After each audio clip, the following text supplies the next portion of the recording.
got an intro. Well, we did. What happened? Allegedly. How's that intro going? All right. The intro is now.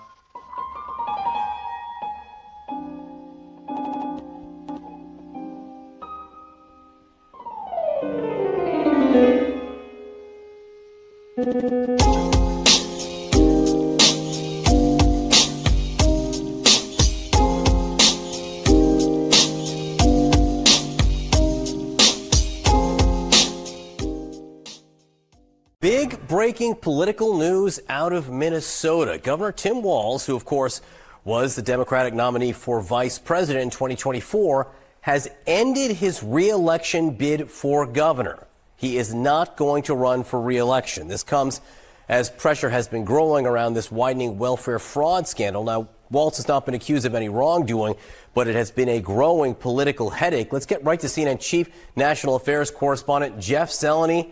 This is a wow this morning, or at least would have been if you had said it was going to happen, 2 or 3 months ago? That's right, John. Good morning. Even perhaps 2 or 3 weeks ago, the reality is Minnesota Governor Tim Walz had been insistent on running for a third term, which would have been unprecedented in and of itself. Minnesota has not elected a governor for 3 consecutive terms, but it is that deepening federal probe as well as this widening scandal. As you said, he is not implicated in this at all. This is actually somewhat old news in Minnesota.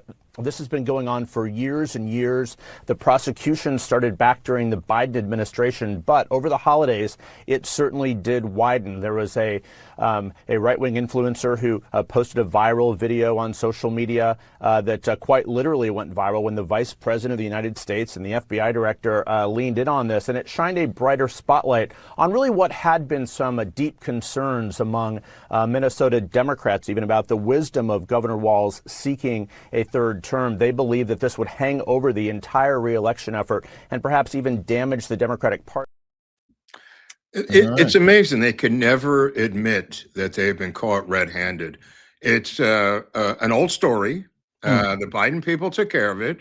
It has nothing to do with Tim Walz. It's that nobody's ever run or won a third term Minnesota governor. So that's the issue.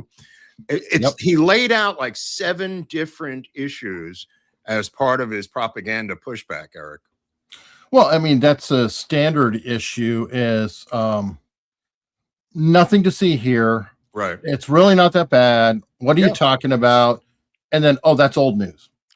Right. And in fact, they were indicted under the Biden administration, but that was the tip of the iceberg because they took down some of them to make the story go away. Now you've got the head of the United Nations for Somalia. Apparently, he owns these a bunch of these healthcare facilities as well. The Somalian ambassador to the UN. I saw a post earlier too, and it's like I have not had time to confirm it, claiming that Mike Johnson's getting money out of some daycare somehow. I don't know about Mike Johnson, but I don't know about that. But yeah, there's a ton. You can't really jump to Mike Johnson from the Somali UN ambassador because the UN ambassador has, and as do others in Somalia, the nation state itself owns these healthcare facilities. Their names are on there. His name is on there on the contracts. I've seen the Somalian ambassador's name, not to mention political operatives within Minnesota who are Somalian. Whoever Tim Walz's dock executive who runs the docks there and the shipping, she has her name on these documents as well. So to say that it's nowhere near Tim Walz is absurd. It was absurd. I saw the press conference this afternoon. Here's Tim. He ran away after it was over. He completely ran. Well, that was he did that yesterday, and he wouldn't answer the question. So this is him today. He's a little more combative. State, there's full accountability for everybody because I buck stops with me. I'm accountable for this, and because of that accountability, I'm not running for office again. But I have a year to continue to improve on a record that I think will stand up against anybody's, a record that has made Minnesota better, a record that makes people want to come here, and a record that has respected not only the dignity of people, but the idea of rule of law. State, there's. What is this? The Somalian flag here? What is this thing? Yeah, he changed the state flag to the Somalian flag. You didn't see that? before? No, Or is it's that like the Somalian flag? yeah, very similar. He Right. changed the Minnesota state flag a while ago Oh my to God. look like the Somalian How flag, much or you know, did they kind pay of. for that? It's like naming Camerco Park or you know, a park after a bank. You know, a baseball Oh park, yeah, right? yeah. Like Maybe they were naming Wrigley rights. Stadium or whatever. Maybe they were naming rights. You know, for PNC Park. Why not? Wow, At least they're honest. There. I like that idea. It probably is, or Probably is. if it isn't, it should be, because it is full on. It's full on. You know there. what's amazing? That 100,000 people, and this is the logic of democratic ethnic voting. If you boil it down, that 100,000, if you could get them to vote one way, which goes to the heart of the 1964 Civil Rights Act, which is about to be overturned by the United States Supreme Court. My opposition to the Civil Rights Act was that 99.999% of the voters voted Democratic. Yep. Nobody's ever challenged it. It's always been rebuffed. And here is a perfect miniature example of these 100,000 Somalians voting a particular way, which is Democratic. If you could win any election on the planet Earth, if you've got 100,000 whatevers in your pocket, nobody can I think it's probably 3 to 5% of the vote. It's enough to swing. I'm saying that's enough to win almost every election. Absolutely. Wow. And they have talked about it, that it's literally a payoff. Yeah. That you will vote this way. I mean, well, they have neighborhood leaders who take their ballots and do the whole thing internally. The reason they're not urged to assimilate is to keep them in line. The assimilation process doesn't apply because, and I think this may be true in Europe, they don't want them to assimilate because the power gets dissipated, Eric. The voting block gets dissipated. Somebody's complaining about no video. In the chat, just let me know if you could see us. You should be able to. Yeah. It seems like it's fine. But anyway, no, I totally agree. And that brings us to our little story that kind of happened after the show on Friday. You know, I guess it is more than saber rattling. We had a little bit of an event over the weekend. Country down south of us. Oh, Venezuela. Yeah. I still consider it rhetoric and saber rattling because there's no boots on the ground. We've got a couple of ships cutting off the oil tankers. Two of them try to make a run for it and were snagged by the Navy. So that didn't happen. And again, the immediate successor to Maduro said she's going to fight to the death. And the next day, Trump said, I'll come and get you too. She completely changed her tone, as you're well aware. This is what's known as the Nixonian madman theory that Kissinger and Nixon came up with during the negotiations to end the Vietnam War. That Nixon was insane, that his rhetoric was insane, a la Trump, which he learned from Nixon, to speak loud and carry that stick. And they keep saying that Trump is a madman. That's what he wants. He wants them to be intimidated by his rhetoric, and he's put out a minimal amount of military activity to back up his crazy rhetoric, which is his game. You know, I mean, how much did this cost us as a nation to go get Maduro and take over Venezuela, and he's now going to bring in Chevron and the oil companies to retake what was stolen from them when the socialists took power. I don't know what's going to happen to the woman who won the election by 67% of the vote. Nothing. Because she's in Colombia waiting to come back. Well, that's a story I actually have. So, but you know, I think you could be wrong. Tucker Carlson says there's another reason. He said this back in October. For those who want to get on me about the timing. But, are there any Tucker fans still out there in this chat? I mean, is there like the last Japanese soldier on Okinawa who's standing out there with his bayonet in 1968, still fighting the American army? Is there a guy in our chat who says, I don't care what Mark and Eric says, I'm going to the grave with Tucker Carlson? I'm curious. Let's hear him out, Mark. I shouldn't, you know. It's one of the very few countries in the entire hemisphere with those policies. It is on social policy, not defending the regime, just saying, one of the most conservative countries in North or South or Central America. Only El Salvador really comes close, which is much smaller, of course. And by the way, the U.S.-backed opposition leader who would take Maduro's place if he were taken out is, of course, pretty eager to get gay marriage in Venezuela. So to those of you who thought this whole project was globo homo, not crazy, actually. You know, he's cherry picking these minor things to defend himself at this point before he checks into rehab for microdosing and chronic weed dabbing. And this woman won the election with 67% of the vote to, I think, about 27% or low 30s for Maduro. She is the legal representative of the state of the nation of Venezuela and deserves every help we can give her to get back into power, in my humble opinion.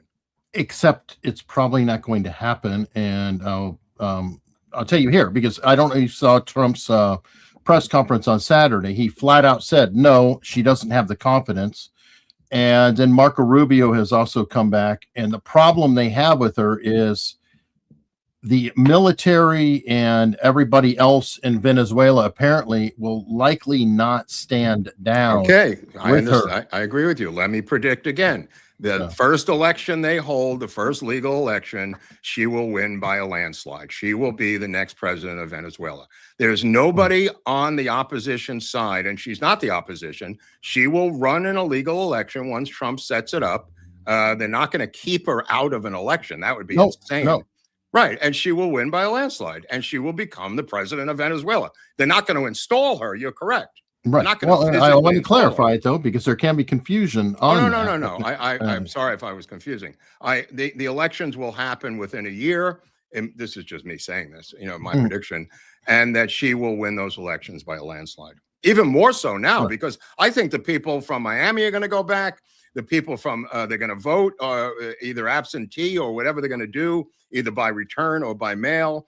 And she will win by an overwhelming landslide, and rightfully so. I mean, I don't give a shit about gay marriage in Venezuela, for Christ's sakes. There's so many, who cares? I mean, Tucker's cherry picking that to defend his insane statements at this point? Or some producer came up with that? Give me a break. Yeah, you got to worry about gay marriage or eating pets. Right. Yeah, those are my big issues in Venezuela. And I think that eating pets is a bigger issue. I think the head of Argentina might be a conservative guy also. Well, according to Candace, though, he has blue eyes. I don't know what that means, but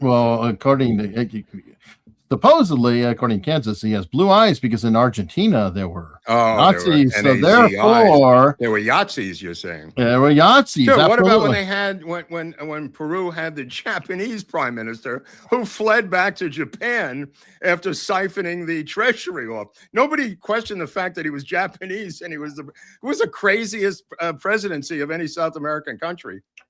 Yeah. But as you saw with Sean Spicer this morning and other pundits, the real story is getting China out of Venezuela, getting out the Monroe Doctrine, taking back the Western Hemisphere.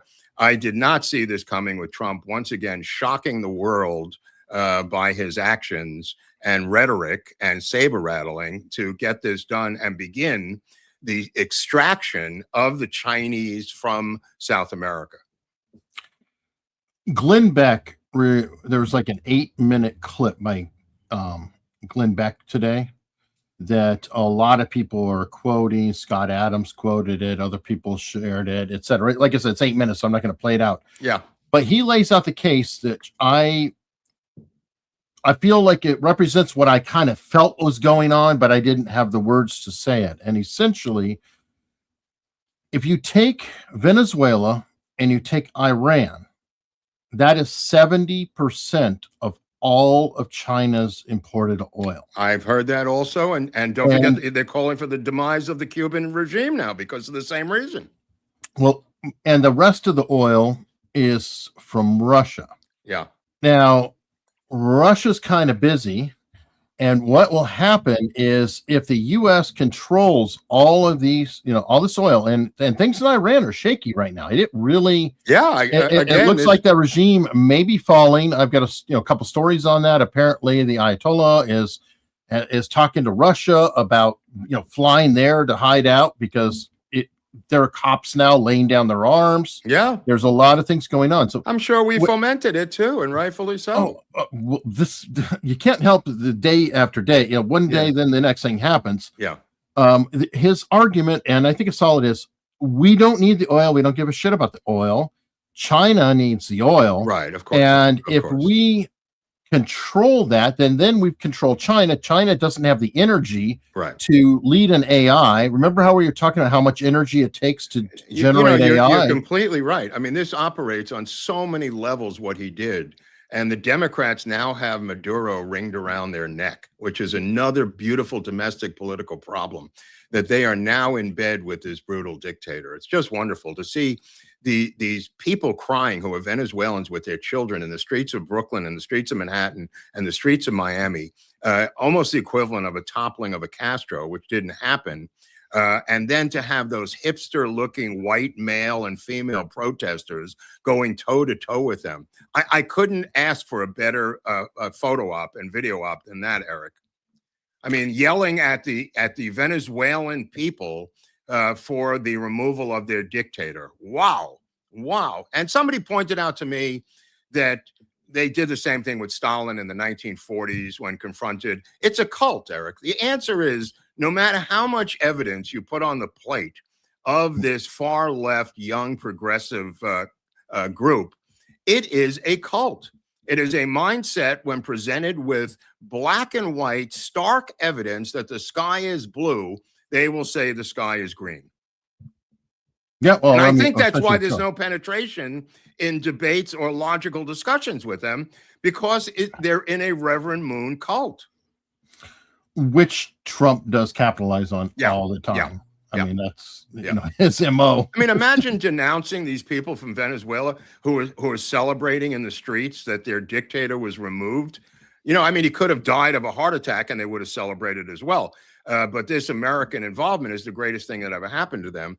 And I'm sure the Castro regime is starting to pack their freaking bags from Moscow as well, Eric. Yeah, and on that note, I was looking for the video where he said it, and I guess he took it down. I don't know if you've ever heard of Jose Enrique Rosas, the body language guy. He does a lot of stuff online, but anyway, he's actually Venezuelan. Yeah. And he wrote this out on the 4th, and he said, "Open letter to liberals, Democrats, libtards, and the general woke mob. I've seen too many effers in here grabbing their ethically sourced oat milk latte so hard the cardboard sleeve is whimpering, staring at footage of us, actual Venezuelan human beings who have spent the last decade eating sleep for dinner, cheering for the orange man. How dare we, right? And it hurts, doesn't it? It feels like your brain is trying to divide by zero while some asshole kicks your junk with Delta Force boots." Brilliant. I know you ain't going to read this. This is the summary. F you and your actually gag reflex. Anyway, and he goes on from there. Brilliant statement by a Venezuelan. You know, and again, this PTSD about this political PTSD about Iraq and Afghanistan has just proven not to be the case with Trump. I need to say it again. His rhetoric is insane and over the top because of the Nixonian madman theory that Kissinger and Nixon came up with, that you sound like a lunatic and you threaten all kinds of crazy shit. You use precise military force for a limited time only, strategically, and then threaten some more. This seems to be his pattern, which is fine. It's a great pattern. Yeah, no, it is, like I said, it's interesting to see how that's going. So we should probably look and see how America's actually reacting. Well, hold on. You want to mention Greenland before we move over? Well, we'll get to that because we're still in Venezuela. I mean, this is a big story. And okay, you're right. So anyway, we'll continue here. So we've got Harry Hinton talking about houses polling. Okay, Okay, U.S. military ousting Maduro. Pre-ousting, what you saw was the clear plurality of Americans opposed at 47%. Just 20. Now, people have been quoting that poll that people opposed it, 47 to 21. So this is why it's significant. 21% support. Come over to this side of the screen. After the ousting, look at that. the support through the roof. Now we're talking about 37%, well within the margin of error right here of the opposition, 38%. It turns out Americans like what they deem to be successful foreign policy operations. And in this case, they view the ousting of Maduro, at least up to this point, as a successful one, and therefore the support way up. Yeah. I mean, you could also get into the military aspects of it, Eric, where they practice this with miniature models of his fortress for months and months and months. Let's tip our hats to the actual. This is not George Bush's military anymore. This is not Joe Biden's military clearly anymore. This is a well-tuned fighting machine now that has obviously put their eggs and ducks in a row, rehearsing this and preparing for this for months, Eric. The same thing with the Iranian surgical attack. No, this is true. And by the way, obviously there's a very deep split in MAGA going on. You've got the Candaces and whatnot. I don't consider her MAGA. So there's other people. I'll say Matt Gaetz, who was a fake MAGA, and Marjorie Taylor Greene. Both were considered MAGA, both kind of traitors. But here we go. How are things going for Trump right now? Obviously, with the split. About what the president's done in Venezuela? Let me be very clear. There is no rift in the Republican Party. Yes, there are some folks like Marjorie Taylor Greene and Thomas Massie who are quite skeptical of this. They are very much in the minority. What are we talking about here? Well, why don't we just talk the GOP on the U.S. military ousting Maduro? Ipsos, 65% support, 6% opposed. How about the Washington Post poll? 74% support, just 10% opposed. If you look among 2024 Trump supporters, we're talking about 80% support.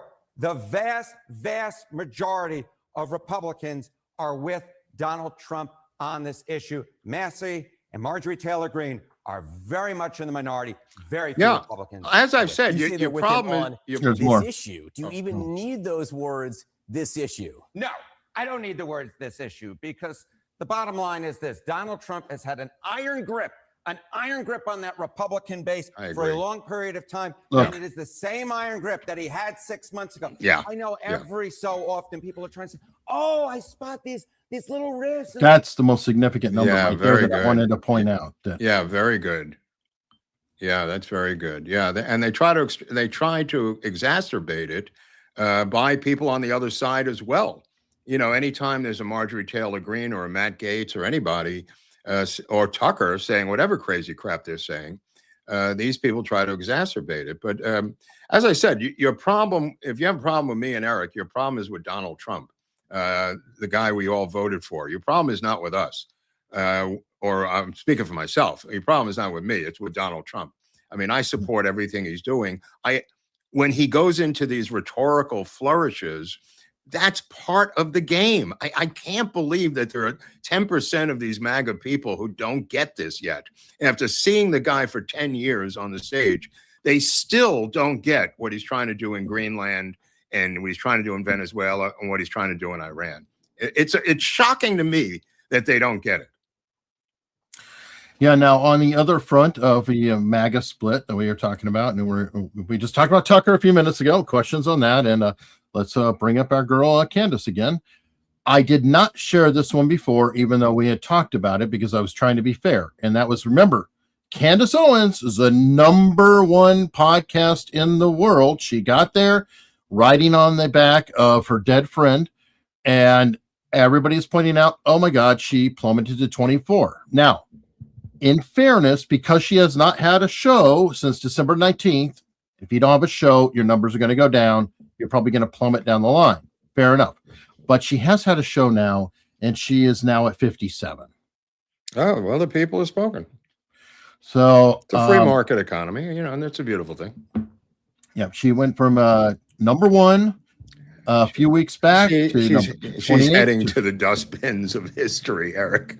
You could see the trends. I mean, she's finished, and she's just going to grab onto whatever money she can as she's going down the escalator. Absolutely. And it gets actually more entertaining with her. I don't know how I feel about it with what the Daily Wire is doing. It's kind of funny. It's funny, but we have a lot of stories to cover. So maybe we instead of promoting this story, you and I are backed up with news stories up the kazoo here.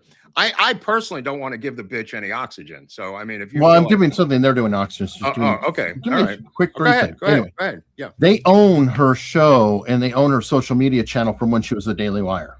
They have revived it and they've turned it on, and they're debuting a new show called You Know. What's that? Based on her, because she said, I don't know, but I know. Oh, you mean it's just a parody show? Yes. So mocking her. So they're taking her feed, her old one, to mock her. That's funny. So anyway, I thought that was interesting. That was a good one. Yeah. Now you wanted to talk about Greenland. Stephen Miller is definitely saber rattling here. What's going on over there? Saber rattling, or?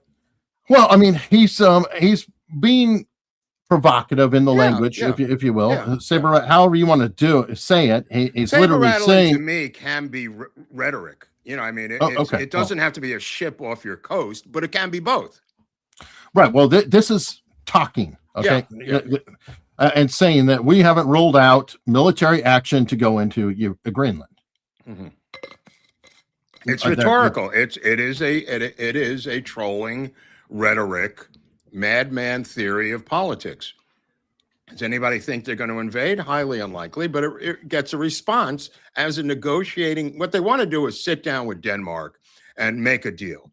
And they may come away with more muscular air bases there and mineral rights. So what do you start out with? You start out with, we're fucking invading your country, you pieces of shit. Now, a lot of people don't agree with that as a type of diplomacy. But this is what Trump does. The fact that nobody gets it after 9 million attempts at doing this is shocking to me. Yeah, fair enough. Well, apparently, and Spicer talked a lot about all these different things too. But apparently Greenland came to the table and kind of called them up saying, hey, look, Russians are out there and China is out there floating around there all the time. The whole Arctic Circle is ready to go, because I mean, I'm not going to say global warming, but there's quite the Arctic cap has been melting a little bit, and there are more pathways, if you will, shipping lanes, and everybody is floating around up there. And Greenland's kind of looking like this, and they have admitted that there's nothing they can do. If China wanted to do something, if Russia wanted to do anything, they would just fold like a cheap suit. They have no defenses. Denmark's not powerful enough to do anything, so they would need us. And I think that's leading to negotiation. I really believe Trump just wants bases there, probably like a 100-year lease or some type of thing. Minerals, Eric. Minerals. Minerals too I've would heard be good that from everybody. I mean, the mineral rights are the gold. Yes, there are a ton of good minerals there, but the strategic, and he actually came out again and again saying, no, this is military. It is defense, it is defense, it is defense. Now, well, that's a negotiating tactic. In fact, we shouldn't know what his negotiating strategy is. We really shouldn't, because then if we know, then they know. You know what I mean? Like, I really don't want to know. I know that once he starts doing this, it is a negotiating tactic to get what he wants out of fill in the blank. You know what I mean? There's a step-by-step thing that he does. He amplifies some crazy message to get the attention of the world media, and then backs off. And then if they buckle, he goes back in and then backs off. And that's his, that's art of the deal. Well, I think we've already, we already have military presence in Greenland. Yeah. And a lot of it has just gone, fallow over the decades. And I'm sure, we go in there, spruce it up. And same thing with the Venezuelan refineries, Eric, because that's why he wants, those things have apparently been demechanized and let to run out and rusted. So that's why he's mentioning Chevron and the other oil companies to come in there. Yeah, well, Chevron's been there. I mean, even now, they're currently there. They've been there for the past 20 years. There have been exemptions made for Chevron getting oil out of Venezuela. It's going to take a lot of investment money to fix that stuff up, and you really don't want it seized by another socialist dictator in 11 years. Right, and that's where I was thinking that while not annexing Greenland itself, which actually could still happen. Could still happen. Absolutely. We could, enough money. I think that we would probably want to negotiate long-term leases, like 100-year plus, or whatever leases, to where then we absolutely control that particular area. Well, the thing with Venezuela might be a military deal, and let the private sector make their private oil deals with Venezuela. We could make a military alignment with them and align Argentina and Venezuela and a couple of other countries thrown in there, and get these Chinese influencers out of there. Right, which also squeezes Brazil. Yep. And that's the other part of the BRICS. Yep, absolutely. I think that's his goal, is to decimate this whole attempt to take over South America and really enforce the Monroe Doctrine with muscle. Yeah, actually, you mentioned Argentina. We have good relations with El Salvador. Yeah, that was the other country I was thinking of. Yeah. So, and I think he's going to topple Cuba next. I think, as I said to you during the week, this is what JFK could have and should have done before missiles were put into Cuba. This operation over the course of a weekend by Donald Trump and Marco Rubio could have been done in 1961 and gotten rid of 70 years of dictator rule of the people of Cuba. The people of Miami would have still been in Cuba. All of this could have been handled in 1961 if Trump had been president. Potentially, and that's I think what a lot of the generals, who may or may not have been behind his assassination, felt as well. Yeah. Speaking of which, the Marco Rubio. I'm sorry, I kind of what a resume this guy's gotten. Is he now the adjunct president of Venezuela as well? He is. It's gotten to the point now that there's a meme, because there's like a picture of him like this, kind of glum. And they have him like wearing the Venezuelan general outfit. Right. They have him wearing a turban, like he's the Iranian leader. I forgot what it was, but it's like there's always a different uniform for like every job he is. He's the Greenland leader. Somebody put a Canadian picture on there, but how about Maduro's wife? She said, "I hear airplanes." He's going, "Go back to sleep." And if they could have made it into the safe room, they might have, I don't know, survived a couple of more hours, but. Nevertheless, she heard somebody coming. Well, who was it? And now they're in Brooklyn in a frozen jail cell. Well, somebody said, and I don't remember who it was because I can't keep up with all of it, but they had Chinese defense missile systems there, and they were not used. Okay, no missiles were fired. So they're like something else. His entire security team, 34 of them, were all murdered or assassinated or killed in the takeover. All 34 Cubans were killed, and those were his bodyguards. And it reminds me of Zelensky, who has French bodyguards around him, showing you the influence of the French in protecting Zelensky's life. This was the Cuban regime protecting their money source, which was Maduro, and they're all dead now. Right. And by the way, there was a real wild speculation there that Trump grabbing Maduro could have freed him from the clutches of Cuba. Yeah. He literally could have been their puppet. Yeah. And I don't doubt that at all. But somebody actually wrote, and I was like, it's crazy, but it's kind of like a crazy that could be real. That Trump is actually helping Maduro. He could turn state's evidence or something. Yes. He's helping him escape the clutches of Cuba. What people underestimate all the time is the incredible Mossad-like or MI6-like level of skill of Cuban intelligence.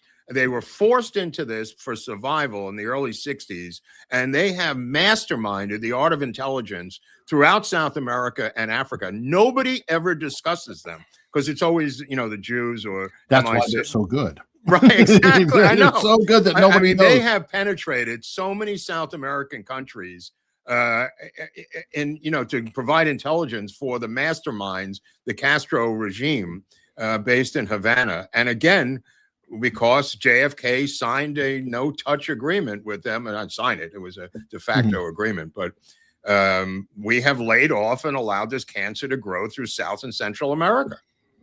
Right now, what was discussed also, what I was saying is about them not firing any of the defense systems. Yeah.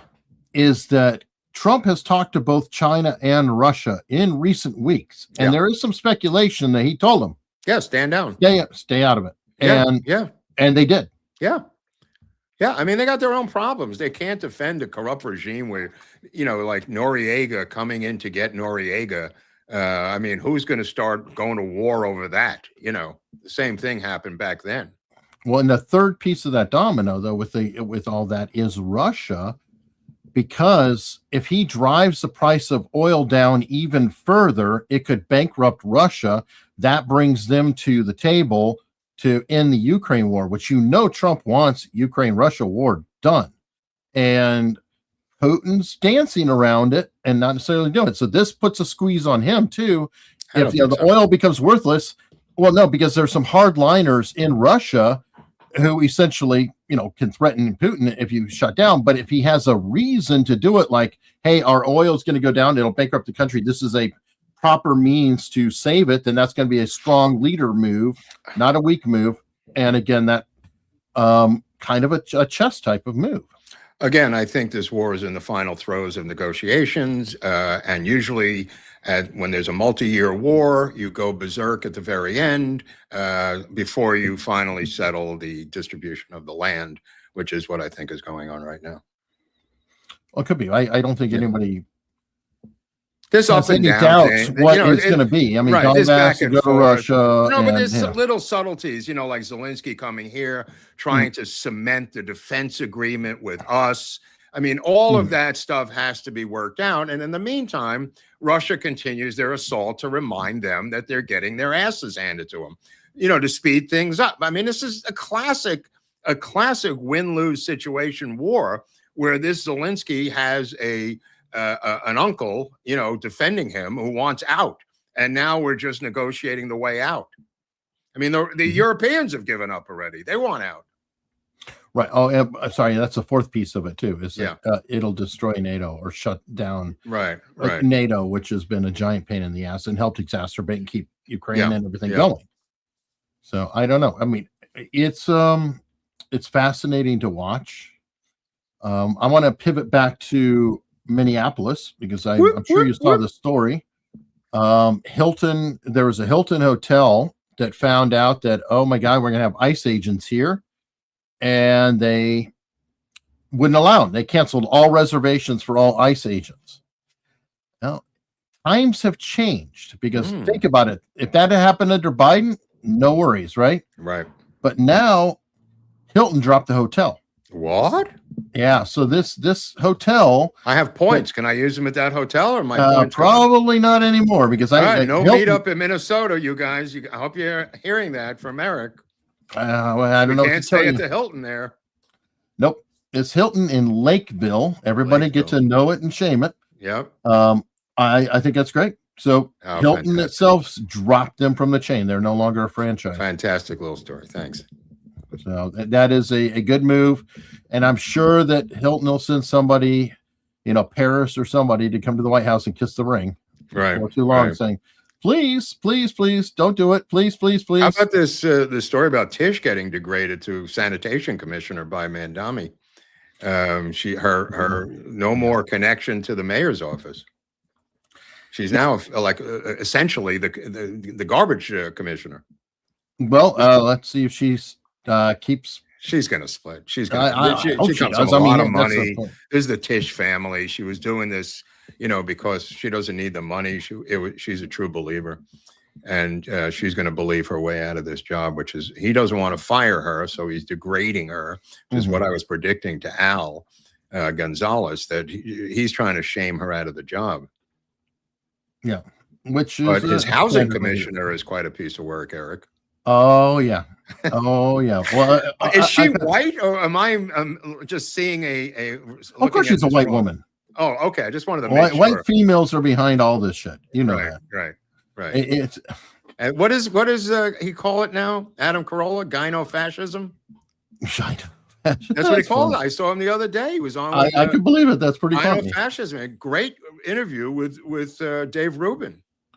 Okay, I know. I believe it. I mean, he's He must be watching the show because he keeps citing how He's LA been is. saying that. He's been saying that. Yeah, he was citing the exact talking points about the city council and board of supervisors in LA, and I haven't heard him talk about that before.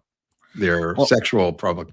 His rap is that because the women run this city as the model of gynofascism, that they're all about safety. That's their quote unquote safety, and they have to control your life to provide safety to you. That's a great take. That's a great take. It is true. Yeah. No, there can be no risk. No.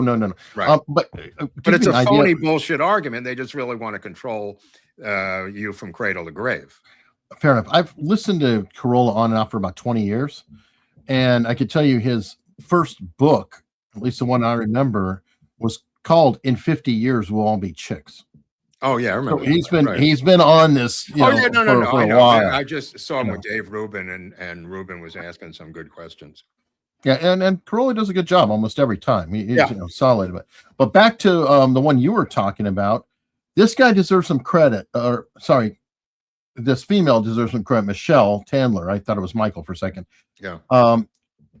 She wrote, a few months ago, I dug into Sia Weaver's Twitter history because she was Mandami's housing advisor. Ooh. I had a hunch she might get a position on his team. Ooh. Well, she did, and she deleted her X account accordingly. However, I took some screenshots. Let's dig in. Thank you. So this is why you're seeing all this. Thank you. There's no such thing as a good gentrifier. Only people who are actively working on projects to dismantle white supremacy and capitalism, and people who aren't. It's always white people who are talking about sickening. Yeah.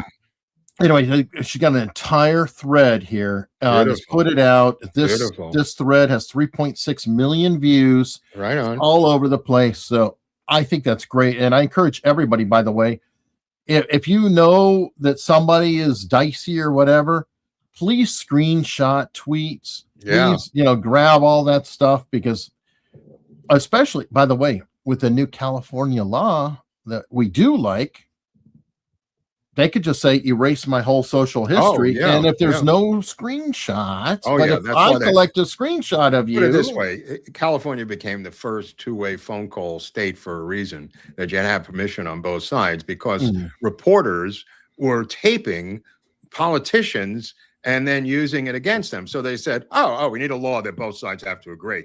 This magic button to delete social media accounts is the equivalent of like an escape hatch for somebody who may be the governor of Minnesota, let's say, if he had the button, or other people like her. You're right, Eric. By the way, that circles back to Adam Carolla, believe it or not, California and the two-way law. Yeah. He had a show called Crank Anchors back in the day. Oh, yeah. And to get around the two-way recording law, they called everybody from Nevada. Oh, that was a good idea. Yeah. So just to give you an idea, so they moved over to Las Vegas or whatever and just made all the calls in. So what one-way recording, and what are you going to do about it? But while we're on California, this is not good news. I mean, obviously it's the worst news for his family, but it is still bad news for the party. Representative Doug LaMalfa passed away suddenly, age 65. Everyone's dying suddenly, Eric. You notice this trend? Honestly, I look at the guy, and as somebody who is overweight himself, he may have had a heart attack. Okay, but other new trend in the past 5 years is to eliminate the cause of death unless you're a working class or middle class person. Then they immediately tell you the cause of death. The further up the elite celebrity food chain you go, they do not provide information on the death of the subject. Well, I'm used to died suddenly, though, is a very specific term that I associate with something else that we don't say on YouTube, because we want to stay monetized today. Right. But that died suddenly is been a code word for. But I'm saying, if you look at articles that do not involve famous people or politicians, the cause of death is in every article. That's true. Or my favorite too, hold on, is the died unexpectedly. Sometimes is used. And then on the bottom there will be a hotline number Yeah, yeah. It's sort Or of, the family like, wants you to respect our privacy, even though what's his name? Tommy Lee Jones's daughter was arrested multiple times for paraphernalia and fentanyl, everything else, and she's found New Year's Day dead in the Fairmont Hotel in San Francisco. Please do not rush to judgment over this particular death. Please respect our privacy, Eric. Exactly. And then what would it be? 4 months? It'll trickle out on page 8 or something. That the toxology came in. The toxology probably can come in like 2 days. Absolutely. I mean, you could ask the EMS guy what happened. We found her with a needle in her arm. Okay, thank you for stopping by. But only the elite have this privilege because it's about shame. They want to control the image, even in the afterlife. Well, I mean, hold on. We can go a little beyond the elite because it depends on who the elite is. Because if they're conservative or right wing, it's going to come out very quickly. No matter what privacy they ask for. I'm surprised to see no cause of death for this particular politician. That's true. That's all. The only reason I'm mentioning it because I rarely see this happening on the other side. No, this is true. Now, by the way, on that. Continuing this isn't as dire, but GOP rep Jim Baird hospitalized after a bad car accident. Dude, I'm telling you, it's every day now, Eric. Like I said last week about all these different people, being sidelined, and Adams and what's his name, who's a Victor Davis Hansen. Victor Davis Hansen and the quadriplegic Dennis Prager now. I mean, these things don't seem to have dots to connect, but yet they do. Yeah, it's weird about the odds of this happening are 1 trillion to 1. Well, and the funny thing about Prager is, and of course, Charlie Kirk, obviously. Well, that's a given one. Yeah. The thing about Prager that was so wild was because I knew he had had a bad fall. And he was being injured, and everybody pray for him and all that, right? Yeah. I did not know that it went all the way to being a quadriplegic. Neither did I. That's why I told the story last week. I had no freaking idea. I know he got pneumonia during the recovery, and then next thing I know, he's a quadriplegic. Yeah, he first came out at the Charlie Kirk Memorial. That was he propped up, talking about it. I didn't see that. I did see that, but I didn't realize, I was like, oh, could it be temporary? Maybe it's getting better, but no, that's not temporary, bro. No. How about the guy that broke into JD Vance's house? How about that Democratic kid? Yeah, what's his story now? Okay, this is a trans kid by the biggest Democratic donors, and the father is a surgeon, one of the wealthiest in Cincinnati, who does trans surgeries, among other surgeries. And the mother and father look like Diane Keaton and Steve Martin, just like so proud of their son becoming their daughter, or vice versa. I think he's a daughter now. Broke into JD Vance's home and started vandalizing everything in it. A, he wasn't home. B, again, where is the freaking security to stop a random psycho tranny from breaking into the private home of the vice president of the United States? I mean, these incidents are insane, and every one of them exposes the lack of security on the right. I don't know what he or she is anymore. But that could be like Hale, the Nashville one, Audrey Hale. Yeah. Who was female to male. This right. I don't know what we're looking at. So he goes in there and he starts smashing everything up unmolested by any authorities. Nobody's home. And yet there's nobody guarding this house, Eric? You don't find that to be, I mean, nobody mentions this in the story. It's the first thing I think of. And arrested by the Secret Service, by the way, eventually, who are called to the scene. But nevertheless, how can this happen? How can this happen? Why was the house empty? Yeah. Right. How can this happen? Even a skeleton crew or a dog. Something. And I mean, it's ridiculous. And they're very proud of their whatever she is, because it was a protest, When the guy hit the head of the hammer of Nancy Pelosi's husband, the guy got sentenced to 9.9 million years in jail. How's the while we're on that, how's Josh Shapiro's house yeah, arson doing? Right. I don't know. It's a good question. Okay. I don't know. It's a similar story.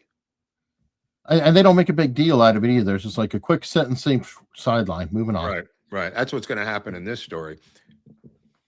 Yep. Speaking of disappearing or going away, the Corporation for Public Broadcasting has voted itself out of existence. Eric, come on. This is a good one, bro. They saw the handwriting on the wall. No more soup for you. And they're calling it a day or a century, actually. See, if they kissed the ring, they could have been the Trump Broadcasting Service. Yep. Just kidding. This is just a one. I never thought I'd live to see this. Never. I mean, every day is like Christmas with this administration. Yeah. I mean, the Corporation for Public Broadcasting is gone. That's the umbrella for NPR, PBS, the whole cockamamie propaganda network. Yeah, I agree. Wow. I agree. Now, I will admit there is a part of it that I am sad by, and I hope that people will come up with other means. There are small towns in rural America or whatever that sometimes that is like the only news station. I'm thinking private industry or somebody can move in there and probably pick up enough to do that. But I think we're getting to the point now with so much internet saturation and whatnot that people are able to. And then, by the way, Elon Musk with the Starlink. So now you've got satellite, which, by the way, is supposed to be pretty damn good. You could get serious if you could afford it, and then listen to a guy who they said was dead and buried 6 months ago, named Howard Stern, who's re-upped his contract as I predicted. I mean, it was such a stupid story at the time. His contract ran out, and they renegotiated the new contract. How many stories said the death of the career of Howard Stern? It was absurd. I'm not going to say the death of, but his influence has been significantly reduced from where it was. I mean, no, I'm which is fine. I mean, it happens to everybody. I can't think of anybody not to his millions of serious listeners. It's not been reduced. It's a paywall. Right. It's a paywall. I know it's a paywall. Yeah, but I'm saying and he single-handedly kept them alive. Well, look who bust out of the paywall originally, Joe Rogan with Spotify. And he was behind that thing, and he negotiated his way out. He has no desire to do that, Stern, because he's happy as a clam doing what he's doing for all that money. Rogan wanted to have a bigger audience, so I mean, he pushed back against Spotify. But Stern doesn't want to do that, and he's just raking it in. Well, there's a certain point, I think, that audience account. I mean, Joe Rogan had $100 million contract. Yeah, he's able to suck it up and go, okay, whatever they're paying him, you're only going to pay me $80 million, and then I'll get my money on YouTube and everything else. They'll probably wind up at $200 million, some bit. But I've always found it hilarious though, because Howard Stern has mocked the shit out of podcasting, for decades, literally, and Joe Rogan. And when Joe Rogan got the Spotify contract, it was kind of like, well, how about that there, Howard Stern? Again, what kind of amateur hour are you talking about? Selfish, narcissistic guy who's only really focused about himself and his family at the end of the day. That's true. And honestly, from what I've read about Howard Stern, I don't know if he leads the most exciting life in the world. No, he never did. He's like a total homebody. He's a homebody. Never goes anywhere. I'm telling you, this guy just goes home, and that counts as money and whatever his wife at the time is doing, and that's the end of the story. What do you want to bet he'll live to be 100? Or live to be 100, bro. Total hypochondriac, just like Steve Martin. Another hypochondriac will live to be 100. He's just had a kid a couple of years ago. Steve Martin. He's 80. Had a kid who's 12 years old now. He had the kid at like 68. Wow. And I'll cover more about that tomorrow in Steve Martin's crazy life. But there's a lot of these guys who are germophobic, hypochondriacal people who live to be 1 million. Actually, that's funny. You reminded me of a story. Al Pacino apparently forced his girlfriend to have the baby tested, paternity test, because he's like, I don't know about that. Because he is like 80 years old. He's like, I don't know if I can do it. Off until the last wife that the most recent wife insisted upon it, because she was like 40 and 37 or something when she married him in 2007. So that one insisted on a baby. He was not happy about it. You kind of wonder about these people sometimes. Yeah. All right. Speaking of, we'll just do a callback to your Chevy Chase. And yeah, that was, I saw the doc. Yeah. Go ahead. Well, yeah, you liked the doc. You talked about it last show. I did like the doc, and it wasn't as intensive as my thing, but that's, there's no way that was going to happen. But they did cover the major beats. In fact, they showed a picture. There's a part where he goes to college, Eric, and they show my dormitory, and you could see my dormitory room in the John Jacob Astor Manor House. I didn't know he lived in that dorm that I lived in, which was donated by John Jacob Astor to the school. And it was like a mansion out of a movie. And I had a room with a 70, 80-foot terrace overlooking the Hudson River, which is in the photo in the documentary. So I was very happy to see that. Well, I'm sure you were. Well, apparently, he is in trouble now because he told the female director, I guess, when they were doing the back and forth, that she's not that bright.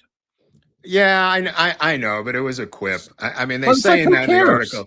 I know. You would have said that to a guy. She laughed about it. You know what I mean? It was a sarcastic quip. I mean, it's almost like sarcasm has gone out of fashion, and he's still using it. And his very dry humor is out of fashion now. But it's still the same guy. Yeah. Can he be a dick? Absolutely. The takeaway from me from the documentary was he seemed to have a sober companion with him 24/7, which is probably the best thing this guy could have done. He should have done it 25 years ago. He would have had a smoother transition. Which is probably why it was a good documentary and interesting, because he had a sober companion there with him to keep him kind of a little, or help keep him. But the ending is really touching because it shows, and other people have told me about this recently, that in November and December, he goes around the country with his wife and they attend these screenings of National Lampoon's Christmas Vacations. And he takes a Q&A and he poses for photos and he signs photos. The complete opposite of his friend, Steve Martin, who refuses to acknowledge any fans, gives them a business card saying, "You've met Steve Martin." How about that? And despite what I've said about Bill Murray went to a bluegrass concert this past week in South Carolina, got to the venue, and the lines were out the door. He went in and bought every single available ticket, walked back out, and gave them to every single person online quietly. That's Bill Murray with his fans, as opposed to a Steve Martin. And Chevy is very similar to Bill Murray in that regard by doing these meet and greets for National Lampoon's Christmas Vacation during the holiday season. He doesn't need the money. Let me put it that way. Yeah, there's actually a story about Bill Murray too in the book I read about all the different characters. When he was filming Groundhog Day, things were really rough with Harold Ramis at the time. But but somehow it got to Bill. What was it? The guy who was saying "Bing." I forgot the actor's name, the one who keeps running into him, Stephen Toledare or something like that. The Pest. Tobolowsky. Tobolowsky. Yeah, thank you. He got to the set and Bill Murray's like, "Here, come with me." Oh, right. And then he literally bought like just boxes, and he bought out the entire bakery of donuts and had Tobolowsky carrying him, and then he handed it out to like every single person in the crew and all that. And it was, complete change up from what they expected because of all the mercurial activity. Yeah. Like these people, they have untreated alcoholism as the dirty secret. And sometimes they're pleasant and sometimes they're completely alcoholic assholes. So it goes both ways depending on which way the wind blows. Murray and Chase are very similar in that regard. But the Steve Martin autograph thing, I think, influenced my debate teacher in high school. Really? Because in high school, I mean, I don't know if it was that way for you, but in our high school, it was a big deal to have everybody sign your yearbook. Of course, you'll forget who they are the next week, but it was very important to have all the signatures of all these very important relationships in high school. Weird. So this guy, his name was Pete Seidel, had the infamous Seidel stamp. And the stamp said, rubber stamp? Yeah, "You are a close and personal friend. Thank you so much for being in my life," or whatever. Okay, Steve Martin has a fan letter that he sends back, and it says, "Dear fill in the blank, I am so happy to have met you at fill in the blank." And at the end, he says, "I remember meeting you in Saint Tropez," which is a joke at the end. "And we went and studied," and there's a fill in the blank. He goes, "the various rock formations," and he writes it in by pen. It's very, very funny document. Exactly. So I was thinking that there might be a lot of other variants, and so there is a funny side of that. So. Oh no, absolutely. I mean, but he, obviously he is also a germaphobe, and doesn't want to touch these people. Absolutely. Well, like Trump doesn't either. Apparently, I don't know how you run for president a couple of times and be a germaphobe. Well, and it was very funny having, and it was kind of what made 2024 more interesting. Trump riding in a garbage truck. Now they made sure it was a brand new one that had never been, but that was not his nature. Yeah, that was funny. Also, when another time it was interesting because he went around his hotel and he would do like every job except cleaning, and he was like, "Yeah, I'm not going to do that in the bathrooms." But he did, kind of go pour coffee. Did that with all the employees. Right. Employees adored Trump. Right. And this is way before being president. I mean, this is like back in apprentice days, or he would show up at construction sites, and he didn't need to do that. Absolutely. By the way, I don't know if you mentioned about California. The court ruled that this ban on open carry is now being considered ruled unconstitutional by the Ninth Circuit. Which is the last circuit you would imagine doing that. Great news this week. Your national nightmare is over. My long, dark national nightmare is over here. This thing here, open carry is now unconstitutional in the state of California. They didn't even have an answer. Bonta, who's the attorney general, at the end just didn't even know what to say at the end of this article, saying, not even we're going to contest this. They because this is the Ninth Circuit, Eric. The thing is, I like open carry. Yeah, I think I understand arguments about concealed carry and all that, but if you're showing you've got a gun, you're telling you're broadcasting, people can see it on you. It's wide open. If you don't want to be around the person, you don't have to be around the person. I just kind of like it being up there, out in the open. The ruling wasn't even so much about that. It was about that wasn't part of the discussion. It was more about saying that civilizations or cities that had 200,000 plus needed to have special laws. And the court just said, "I'm sorry, the population doesn't say anything in the Constitution." And that's really what ended the day for the cities that want to perpetuate this. Yeah. Somebody's saying they like concealed better. Well, that's fine. Go get a permit and go to concealed. I have no problem with that. I mean, right. I just don't want to have to get a permit. No, that's what I'm saying. In open carry, it just seems fair that way. Unless you're a felon, and then you can't have anything. That's fine. Yeah.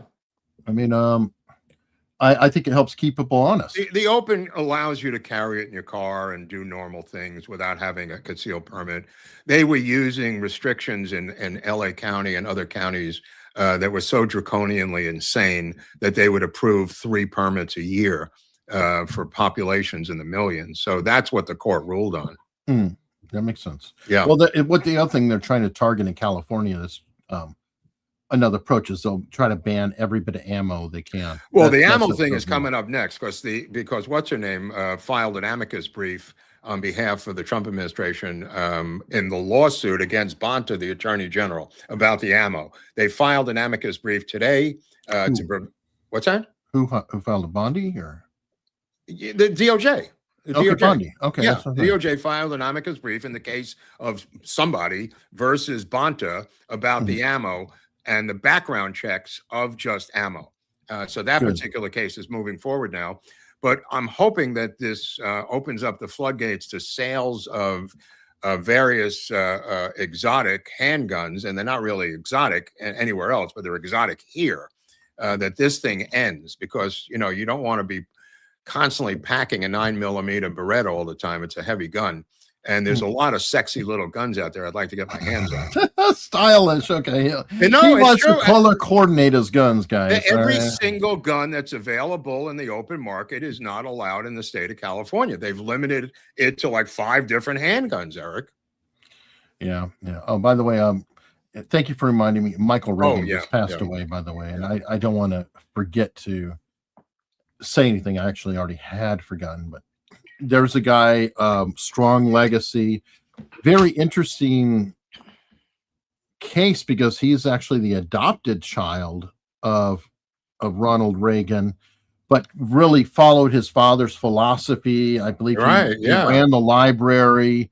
I think it's Ron Reagan Jr. I think is a complete lefty. Not only is a complete lefty. I'm just rereading my stuff on the history of SNL.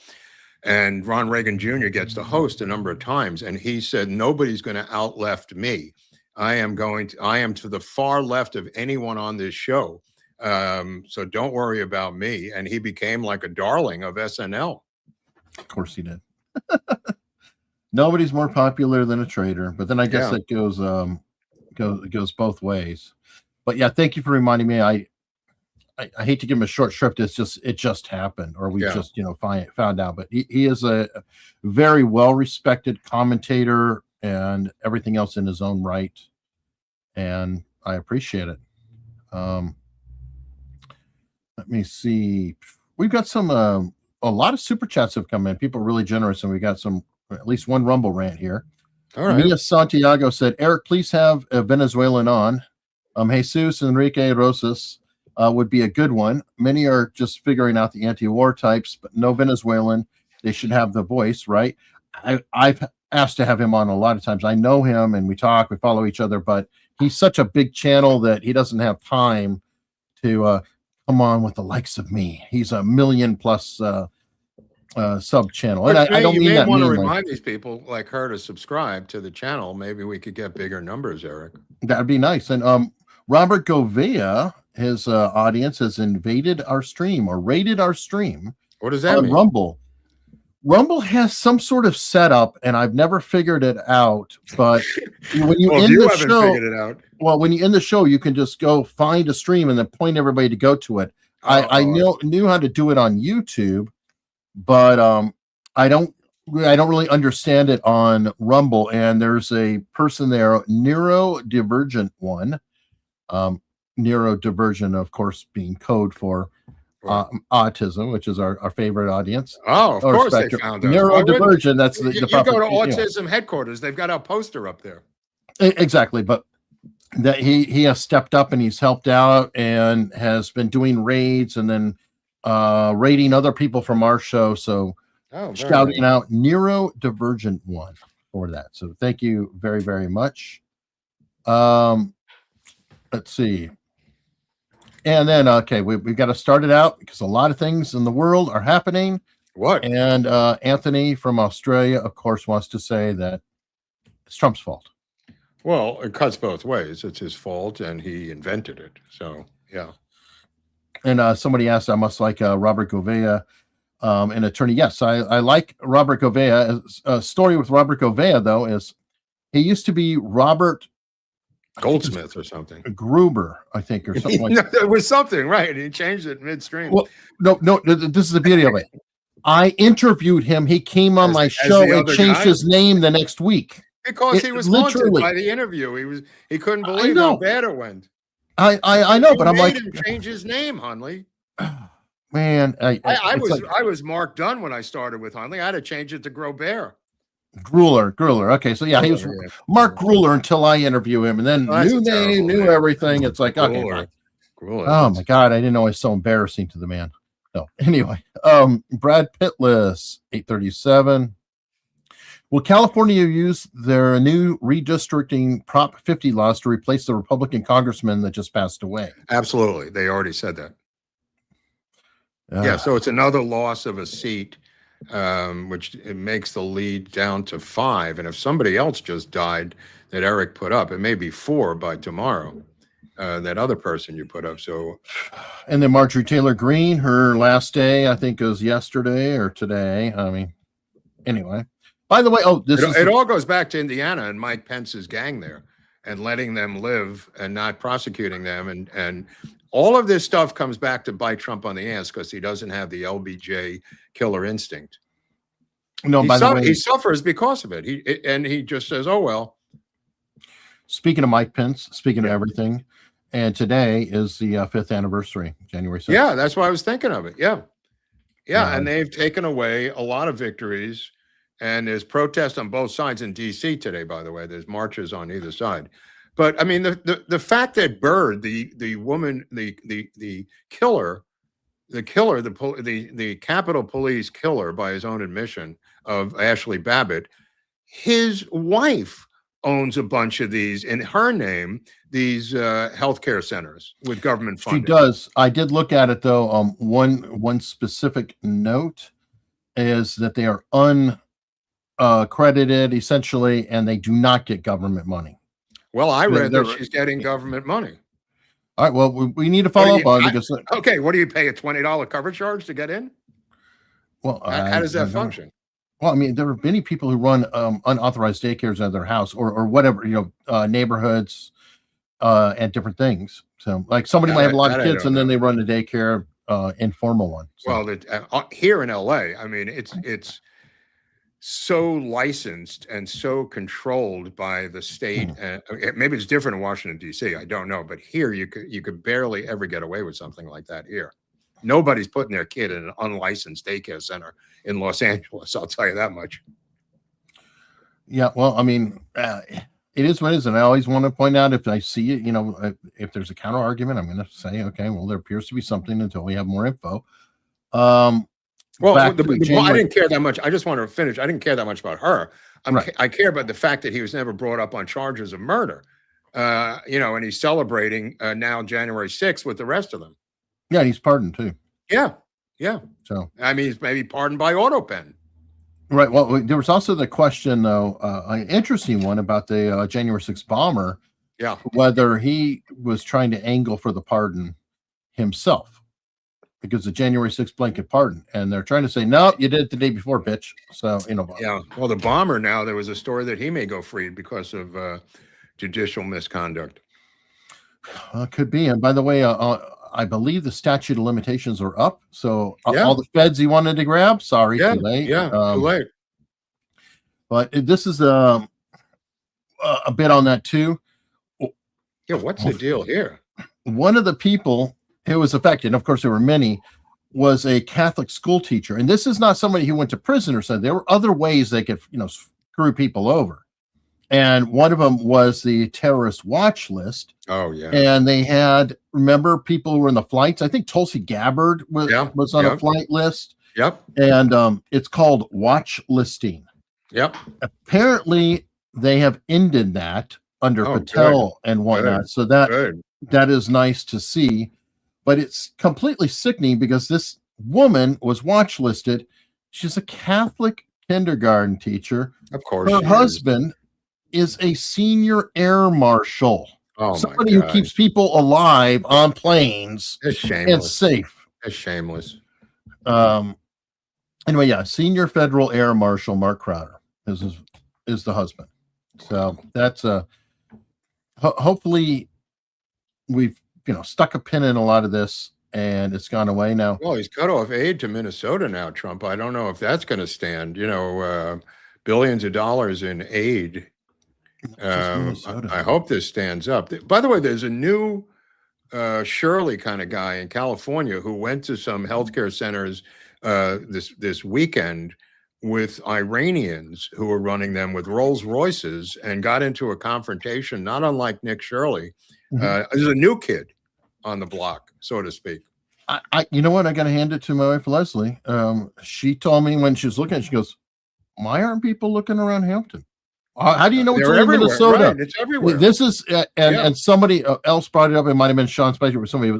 It was Spicer and Turrentine talking about every governor needs to right now have an investigation internally on their state. It already started his in Texas.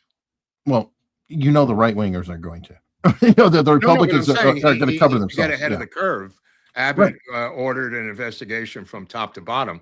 This guy here, the new kid on the block, the guy pulls up in this custom-made Rolls Royce, and they've been staking out his child care center in LA for months. Nobody's ever gone in. Same storyline, $36 million every month. You know, he's got 6 Rolls Royces, gets into a fight with them. And he, being Iranian, he gets out of the car and starts touching them. And they're going, well, bro, you really don't want to get there. And then he knows he's kind of trapped. I don't know if you have the video of this, but I know he knows he's kind of trapped. So he begins to cooperate and starts telling them that he had to redo the foundation of the building. And he starts telling them all these construction problems he had.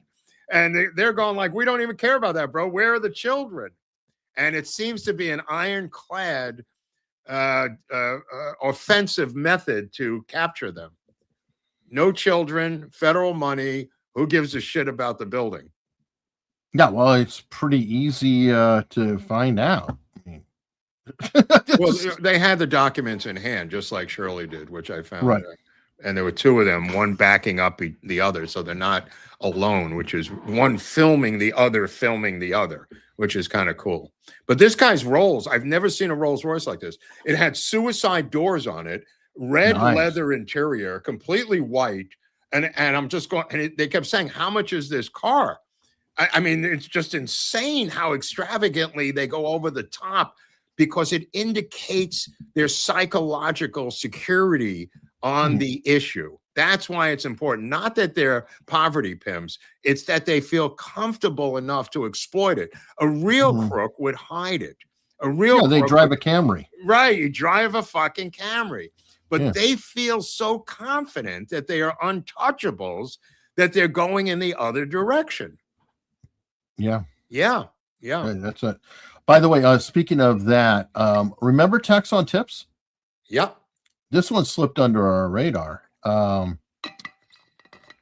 Turns out there are 6 states that are blocking tax on tips. Now, is one of them red? Unfortunately, no. Oh, okay. So you have California, right? Illinois, right? New York, Maine, Massachusetts, Connecticut, Hawaii, and the District of Columbia. Yeah, they are going to do anything they can to generate money for their socialist empires. That it's not even personal. It's not even political. It's as Corolla, who you're talking about, is mentioned ad nauseum. The entire government is set up to get money from people to continue the government, and that's by any means necessary. And this sounds like it's not even a fuck you to Trump. This is like, we need and we will continue to get this money. I was eating at an airport restaurant a couple of weeks ago in LAX, and it says the gratuity of 20% is built into the bill, right? Or 18%. And I thought of Hunley, right? Not because of the built-in tax thing, but because the girl came over and was asking for an additional 20% on her tablet. And I said, wait a minute. Is this the same as this? So and it said 10%, 15%, 20%, 25% on the bill on the tablet that I'm now putting the card into. And I said, well, what is this 18%? She says, well, that's just the statute that's in there. I go, who gets that? She says, well, we do. I go, and you're asking me for another 18%? 36 fucking percent. So I push 0. I mean, the chutzpah is breathtaking. Right, but nobody pays attention because it's like, I paid attention. And you hit it. I paid attention. Well, but you know what gets really bad about that, Mark, is, well, you were in Florida, right? I know I was down there in Florida with Viva. We go into a place, I get water. I walk up to the counter holding my water, set it down, scan it, and there's sure as shit the tip thing right there at the counter. Just buying something at a convenience store or whatever it is. Yeah, no, that's insane. That's obviously insane. But here the tip is built in, and it's built into the tablet design, to get an additional schmucky tip. Dude, you can buy software online for downloading, and there's a tip thing. I have bought products, and there's a tip thing, like, insane. Let me buy a cable or something. I just got groceries delivered from Amazon. they built in $10 tip into the thing online to give them $10. And it says, or you can alter it. So I scroll down to 0, and if I like the service, I'll give the guy cash when I see him, which is what I did. But they now put on $10, $11 as a tip for ordering just groceries. Well, and look further, because there will be a delivery fee too, quite often. Oh, so yeah, that I can't get rid of. That plus the tip, plus I mean, it's the tip I could get rid of. I'm sure Bezos is keeping the whole thing anyway.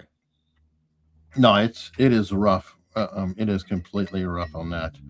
By the way, we didn't talk about it a lot. But it is an important subject, and that's that Swiss nightclub where the fire broke out. I don't know much about it. Maybe you do. I just saw the headlines. Well, I didn't realize that. I saw the headlines and everything, but it is almost the identical situation as the Station nightclub fire in Rhode Island. Pyrotechnical 100 people.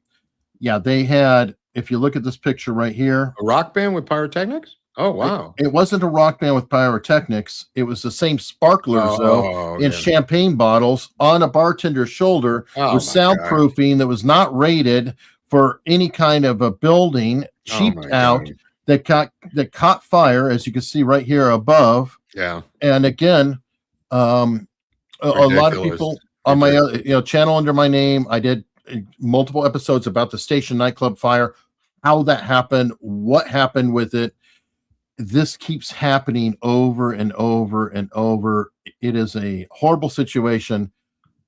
Please, if you go out, make sure you look around wherever you are, know where the exit is at all times. And most importantly, if a place looks kind of like a dive, or it might not be very safe, or you feel uncomfortable at all, especially at a club or concert or whatever, and if it starts getting really crowded, just get out of there. Just get out of there. If you feel like you should get out of there, you're right. Get out. Hey, did you see Bongino going after Matt Gaetz, by the way? Oh yeah, I sent that to you. I sent that to you. He did not hold back. It was actually kind of refreshing, in a way. Well, he doesn't have any constraints on him now. No, he doesn't. And it's funny because Gaetz kind of tried to come back and kiss his ass a little bit. Right. And, or tone it down like, what's wrong, bro? What's wrong, bro? He's worried now. What's your white? Well, come on. The dude was the deputy director of the freaking FBI. You think he might know something about who was paid by Matt Gaetz, or who wasn't really paid by Matt Gaetz, or what the Justice Department investigation actually says or doesn't say? What do you make of the Trump posting the video on Dominion voting machine fraud?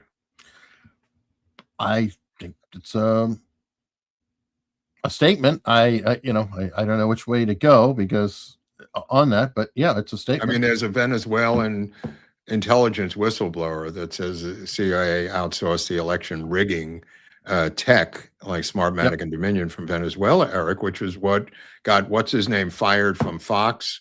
Tucker. Not Tucker. What's his name? The older. Not Tucker. I'm not talking about Tucker. I'm talking about the long-term older guy who was fired. Dobbs? Lou Dobbs. That's what ended Lou Dobbs. And that was immediate before Tucker. And then what's her name? Sidney Powell was a guest on repeatedly with Lou Dobbs, which led to Lou Dobbs being destroyed and Sidney Powell being thrown under the bus by many MAGA influencers, as you recall. Yeah. Now, I'm also hearing that, speaking of MAGA crazy influences, the Pillow Man, Mike Lindell, may be running for governor of Minnesota. I hope a lot of stories out there, Eric, that are unconfirmed at this point, but I mean, we have a duty to mention them at least. I think. I'm not trying to avoid them. For God's sake. No. I know you're not. It's just there's so many stories. Your 100%. Friend Ian Carroll is back. That crazy nut. What's up with Ian now? Because he kind of faded. Yeah, I know. That's what I say. But what's he back with? I mean, what's up? I don't know. I sent you a thing here. Ian Carroll just duct taped Charlie Kirk's murder to every conspiracy he's ever bookmarked. Make it stop. He's linking it to 9/11, Pizzagate, Epstein, Israel, Illuminati, Bridget Macron, and Candace, without a single shred of evidence, just a complete shotgun approach. But my favorite older interview that's resurfaced is the one of Professor John Mearsheimer explaining how it was impossible for the U.S. military forces to capture Maduro in Venezuela. This is not aging well. This about a year ago, I think, Mearsheimer, who's never found the right answer on the Middle East in his life, this revered professor of Middle East and also international studies, mostly anti-Israel crap, but he stuck his neck out that no way could the U.S. military forces ever capture Maduro. Well, I guess he wasn't paying attention because I don't know if you read this. In the video game Call of Duty, Ghosts, released in 2013. Okay. Caracas, the capital of Venezuela, serves as the capital of the Fiscal Federation. Yes, a powerful supernatural Latin American nations. It emerges as the primary antagonist in the United States in the game's storyline, and we invaded them in the game in 2013. So there is a guy named U.S. District Judge Alvin K. Hellerstein. Now, Hellerstein is 92 fucking years old. He was appointed by Bill Clinton in 1988, and he's just been handed the Maduro case in New York. This is a guy who refused to move Donald Trump's hush money case from state to federal court. He blocked the Trump administration's use of the Alien Enemies Act in 1798 to deport alleged Venezuelan gang members, Tren de Agua, within the Southern District of New York. And the question, the question being raised is, will he let this guy walk? I wouldn't be surprised. I know. That is one of the issues. I mean, why did they fly Maduro? Why didn't they bring him to Miami where he could have a jury of his fucking peers in Miami? Why fly him into the belly of the beast in the Southern District of New York? I don't get these because moves. Of the financial scamming part of it. Oh, you could have done that in Miami as well. The drugs were flowing into Miami all day and night. Oh, by the way, okay. Earlier I said about the Mike Johnson and the Somalia thing. I figured I just found where I saw that. Where? And right now, lately, I've been a little bit shaky on this source, but it's General Flynn. Yeah, he's a little sketchy sometimes, Flynn. I'll tell you that right now. He's been a little wacky on a lot of things. I've lost confidence in him. Mm-hmm. But yeah, we were talking before the show about the Rand Paul Venezuelan money connection. What do you know? Anything about that? I don't. I saw something about it. I haven't seen a lot about it. And that's one of the ways I filter. It's not always the best one, but I like to see if it surfaces in more places. You know, like if I see a tweet, somebody saying something, I'm okay, I really got to check that out. But it's like, you know, do I see it on two-way later? Do I see Spicer and them talking about it? Do I see, it starts to bubble up in multiple locations. Right. And I'll look at it. Like, as an example, and I do like the fact that I am on community notes. Mm-hmm. Like, I'm one of the people there. There is a musician, and I had this pick to show, who James Zimmerman. Not Bob Zimmerman's cousin or anything. Who's James Zimmerman? James Zimmerman is a clarinet player. And this guy was kicked out of the Nashville Symphony. Yeah, this is a good one. Yeah, I've read this. Go ahead. Well, here's the problem with it. He's got the great story. I love it, all that. However, I just saw the community notes here because I see what's proposed that we haven't seen yet. Yeah. And in addition to manic communications about violence and his gun with colleagues, which led to his dismissal, he himself says he used to enjoy writing fag all over the sheet music at his place of employment for his colleagues to read. But this was a blind audition, right? It is a blind audition, but it does lead into a question of if he has a violent situation, has nothing to do with diversity, that could be a problem. So I'm pointing out the other side. That'll come up in his lawsuit then. Okay. As far as I know, this was a blind audition. Right. And, Well, listen to a story. Yeah. Oh, go ahead. I'm sorry. I can't hear it. You don't hear it? No. Oh, okay. Then Sorry about that. no, it's not your fault. I need to reshare the tab. I think it StreamYard sometimes disconnects when I'm jumping around a lot. Or you mean silver spoons or bent spoons? Can you hear it now? Well, I don't see or hear anything. Tech. Before tech, I was now it's good. Out of the Nashville Symphony for 12 years, but in 2020, I got canceled for resisting DEI. It's a long story, easy to Google if you feel like it. So last summer, I took the blind audition for principal clarinet of the Knoxville Symphony, practiced like a madman for 2 months, and won the audition unanimously. Until 2 days later, when their CEO called to tell me, we heard some things about your time in the Nashville Symphony, and refused to give me the job, wouldn't communicate with me, and gave the job to my runner-up, an obvious DEI hire who's still in college. Which is not just uncool, it's illegal. So a couple weeks ago, I sued them for a year's salary plus $25,000 to compensate me for the 100 hours I spent practicing for the audition they invited me to, with the understanding that they'd give me the job if I won. Which, by the way, is a pretty reasonable ask. Yeah, it's not extraneous at all. No. I saw the numbers on it yesterday, and I thought, this is a fair lawsuit. Yeah, I mean, in terms of the ask, I'm like, that's pretty good. You know what continues to amaze me, and I brought this up before, the infiltration of DEI into the South, and I just continue to be stunned by how deep it's gone into the Carolinas, into Nashville, into Knoxville. Into these Tennessee southern strongholds. It continues to shock me. And I don't know if it's because of Vanderbilt or the mayor of Nashville or what, or how they got so entrenched, Eric. But maybe it's just a boomerism in my head that these were southern conservative strongholds for so long growing up. And now to see this is something you would see in New York. Because that's where people from New York and California, et cetera, move to the large cities in the South, where there's already going to be a smaller portion of conservatism in a large city that tends to lean left a bit because of the size.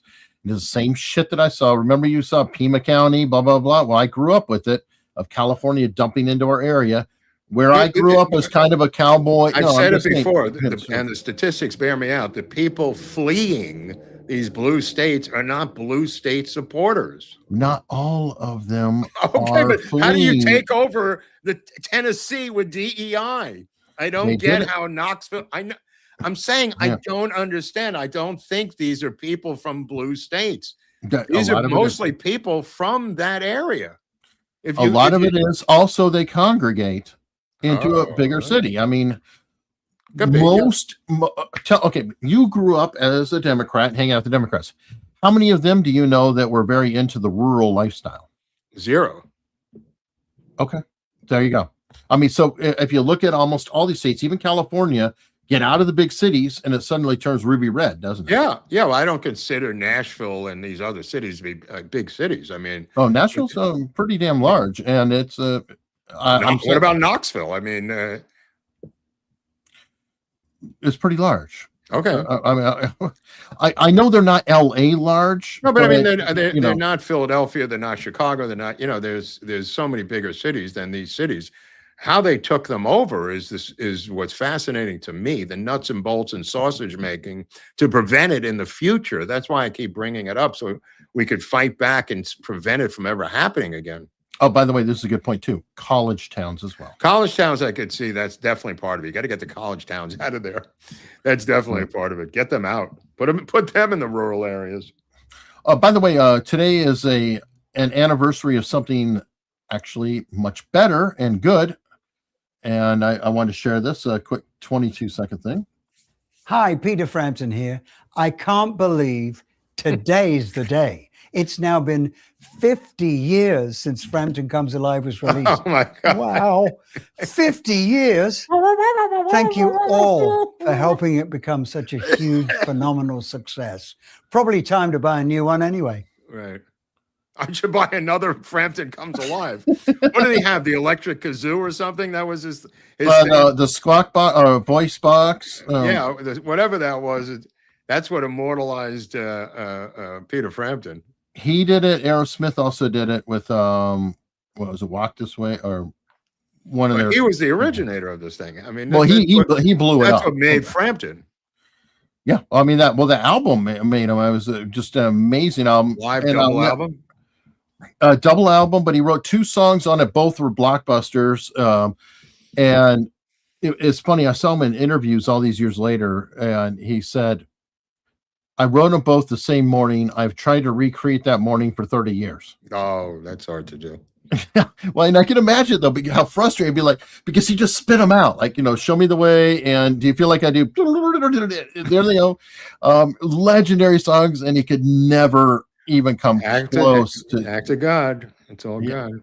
It is, but anyway, that's a. I mean, even Bob said it. He said he was being interviewed by Ed Bradley on 60 Minutes, and he said, "I couldn't write these songs again. They were divinely inspired." Not to toot his own horn. He was saying that it was something greater than me that brought this through me as a vessel. I mean, but he's not the first one to say it, but it's true. No, I totally agree. But we still have. Speaking of being divinely inspired, we have super chats. Oh my God, you love these super chats. That's right, I do. And Mark does too. He likes to play it on me, but you love him too. I just want to mention one thing. I was watching the Huddle or Halpern this morning. They have a system where they just put the word question, not a super chat, question, and then a legitimate question for the panel. Mm-hmm. Somebody writes question and asks a legitimate question. I do that with the Q&A. So that I say, right, but I'm saying they have it as a daily feature. Okay. When it's not a Q&A, it's just a question. It says question, blah, blah, blah. Okay. Yeah. They also have the call in with the Zoom setup or that I didn't see this morning, but I saw the question thing. I thought it was helpful. All right. The Woodstroker said, how do we return to the original Minnesota flag? Well, get rid of the governor to start. The governor's got to go take his pin away. Actually, who is it? Klobuchar? I always forget. Klobuchar is apparently considering running for governor. So, like Kamala Harris, she can walk into that governorship. Yes, she can. It makes me wonder, though, could a Republican win her Senate seat? That would be nice. That would be interesting. I would rather have a Republican senator in Minnesota, especially if they're MAGA, than a governor of Minnesota. Well, if you take out those 100,000 votes in Minneapolis, you might have a 1 or 2 points to play with there. Maybe. Aviate Picks asks, let me see. Cams were running before Timmy's press conference, and he noticed before it started that the traditional Minnesota flag was behind the podium on display. He changed it to the new version, Somali, Minnesota. What an ass! He changed the physical large flag in back of the podium. Yeah, I'm not surprised. I've seen him change it before. He made a big deal of it when he introduced it. Wow. He walked in. Okay, he actually had an ad. This guy might be the worst of the worst, Eric. Oh, he's such a scum. Anyway, he had an ad, or a clip sharing it where he goes and he sits down and he looks. He goes, "Something's wrong here." And then he walks and he drags out the old flag and then moves in the Somali inspired flag. Wow. He's like, it sits down. He's like, that's so much better. They got to get somebody in his administration close to him to flip and be a whistleblower about their discussions and acknowledging the existence of this fraud. There's got to be paperwork, emails, texts, something over the last 5, 6, 7 years, 2 terms of this governor discussing something about this problem. When you say governor, but I'm going to say VP, vice presidential candidate under Madame Attorney General at one point. Yeah.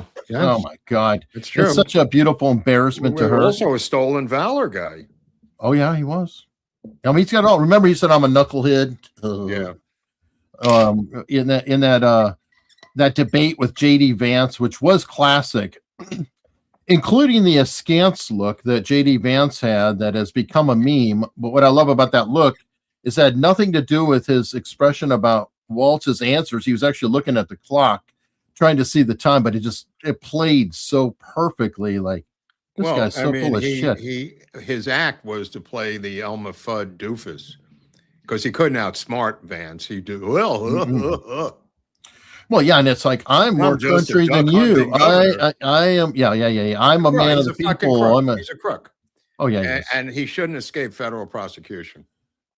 I think it would be a beautiful thing if he faced the charges for all the crimes he has committed. If he did not commit the crimes, then well, how about Ellison, the Attorney General? You're telling me he's not aware of it? That guy was encouraging it. Mm-hmm. You know who's got to be kind of laughing a little bit is Chauvin. Chauvin is getting out. I'm telling you, he's going to get a retrial because this thing's building up internally in Minnesota now for Chauvin. I mean, you got the coroner's report. There's so much evidence in his favor and how he was railroaded. It's going to be overturned internally, I think, within the Minnesota system. That one might. I don't think the rest of his charges will, though, either. I mean, take one charge at a time. All right. What else do you have to do with your time? Well, he's got a lot of time. Yeah. So, Pamela, happy Tuesday, guys. I don't support Tucker Carlson. I support President Trump. He's doing an awesome job. I agree with her. Yeah, Tucker's. Before we even went on, Mark is like, we'll continue on the show, but how long do you think Tucker's finally done? Yeah, I'm like, well, I mean, this thing, you know, somebody asked me online what I think his problem is, and again, this is just anecdotal on my part. I think he's microdosing and smoking powerful weed. I think most alcoholics who don't get into recovery switch drugs. Most of them switch to weed because they don't want to not get high, and it's not their drug of choice. Their drug of choice with Tucker, like a lot of people, including myself, is alcohol and cocaine. And he knows he can't have that because it's so instantly debilitating that you can't function. And Tucker's not alone. Many untreated alcoholics will switch to weed and begin taking microdoses of psilocybin and other things. And I think that's where the demon attack came from the microdosing. And I think that's where his anger is coming from the weed. It could be, and you know, now that you mention that, he is in Maine. Yeah, and Maine is full on recreationals. Yep. Oh, deaf. Like almost in demand. You know, where Virginia is essentially heading, it appears. Yeah. Oh boy. Let me see. Stephen Lovelet K3W is a new member, which we always appreciate. Thank you. And Morlock has been a member for 40 months. What's the record? He might be this is the that's a pretty high number. He's the Joe DiMaggio of YouTube. And loved every minute. Thank you so much. So 40 months. Well, we're coming into our 5th year this year, so we'll have 60 months October officially. 60 months of dealing. The guy unsubscribed last week because we weren't addressing the conspiracy to kill Charlie Kirk enough. So he thought we had flipped sides, and now we were against every conspiracy there was. I see. But he said goodbye, and he loved the JFK stuff, and he said he can't come back. Okay. I just thought I'd tell you, whoever he was. Yeah. Some of those, and the funny thing is that I actually do feel, bad at some of it, but I'm just like, there's absolutely nothing I can do. Of course not. It's like, okay. I mean, what do you want? Mike Schaefer, we've already won. He's right. I mean, Schaefer's right. I mean, but now it's a question of world domination.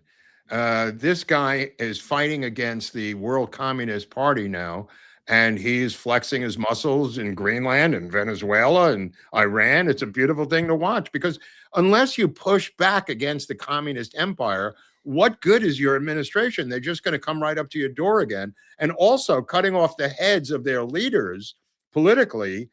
They're the ones sending the talking points to these chicks in Brooklyn who are 20 years old and these other white hipsters that live in LA. Yeah. Yeah, no, I agree. And Scott H has the right attitude. We'll miss him, whoever he is. Yeah, whoever he is. The Way We Were. Check out Robert Redford and Barbra Streisand, the movie The Way We Were, because the opening is they meet at a pro-Stalin rally on a college campus, a period piece. And this is set in the 40s. and romance ensues with Redford and Streisand. But the crimes of Stalin had already been made public.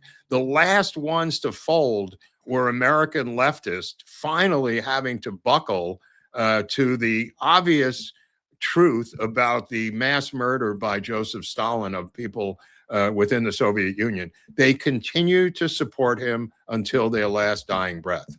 And you're seeing that repeat itself worldwide today with other figures and other political belief systems.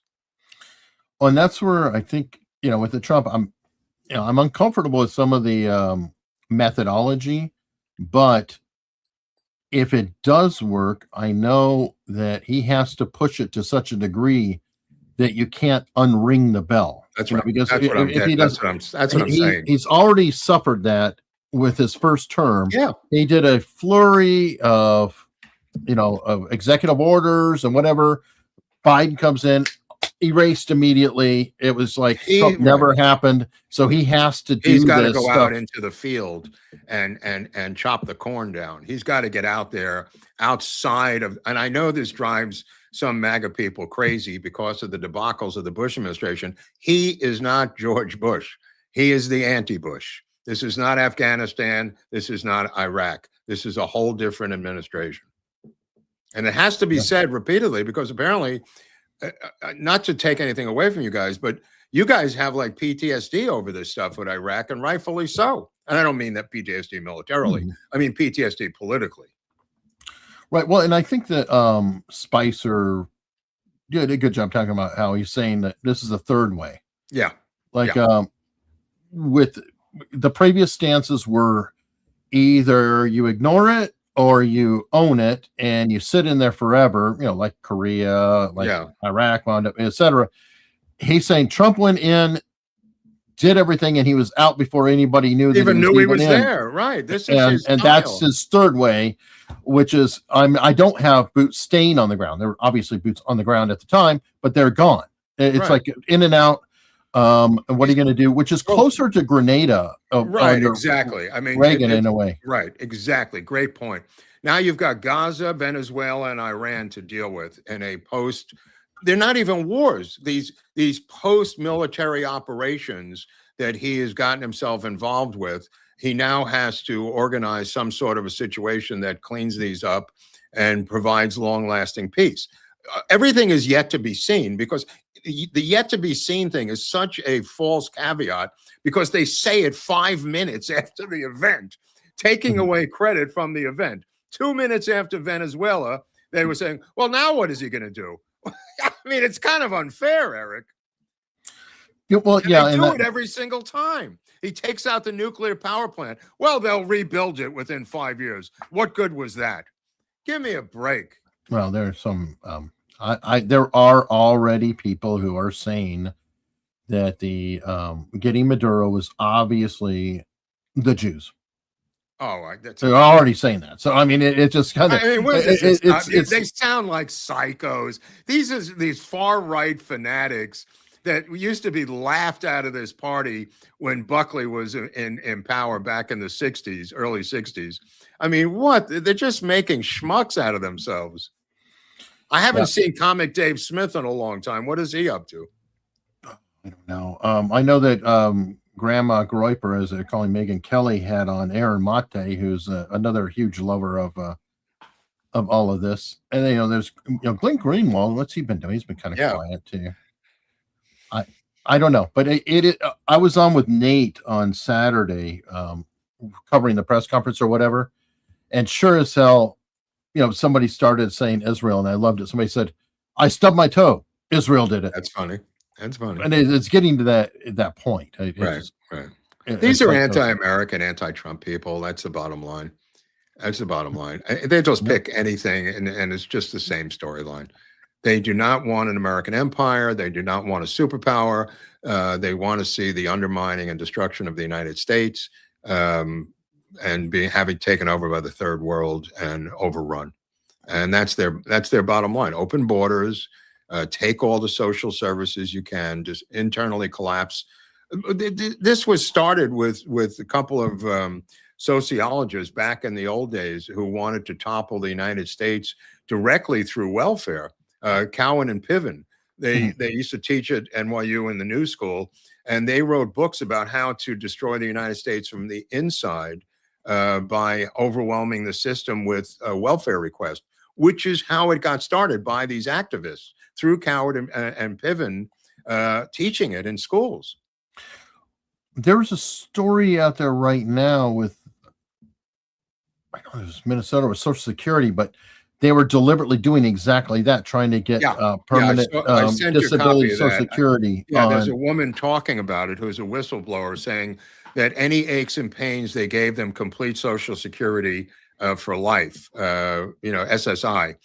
For all of as many as they could get their hands on, which would lock them in to lifetime checks. Now, SSI through disability is the hardest thing to get in the Social Security system, as most people this channel know. They bring in doctors and lawyers and everything else to prove that they should. As they should, right? I'm not disputing it at all, but it's historically the most draconian dance you have to do to get that SSI. And these people were being given it, and in cahoots with the people giving it to them. I mean, that has to be prosecuted to the fullest extent of the law. Oh, yeah. I mean, there is a reason that it is so freaking difficult, because once it's in, I mean, how much money over a lifetime for somebody who could claim a permanent disability like that, and then go on Candace Owens and say a bunch of stuff later. I mean, it is a great deal for anybody, and if somebody deserves it, fine. But in general, I've known some disabled people that are not quite as disabled as they say they are. Oh, well, it's still hard to get it. It used to be extremely hard, but they were told to give it to the illegals. They didn't come up. Who shouldn't even get a benefit at all. Right. They shouldn't get it for one day, let alone here's what Musk is posting about it also. All right. Well, by the way, here's another story. I don't know if you saw it, but unfortunately is somebody in Trump's administration. What? Oh yeah. This woman here. Yeah.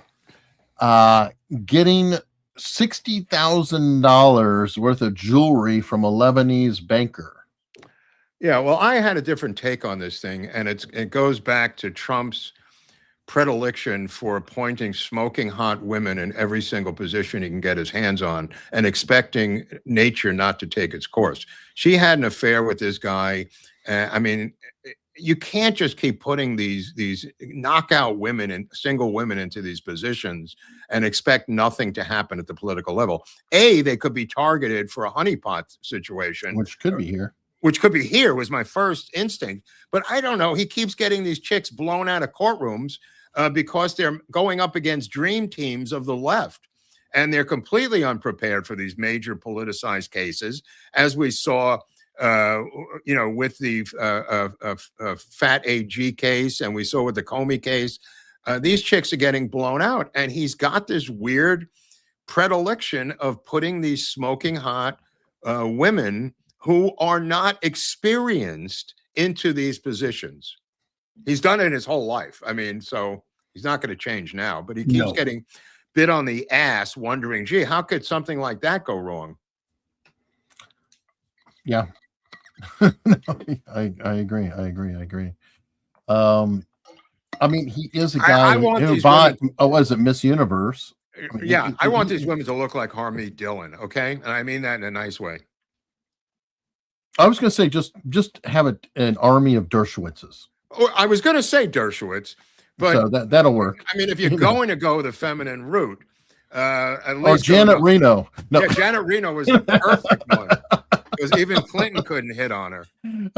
Yeah, that's right. Hillary did pick her.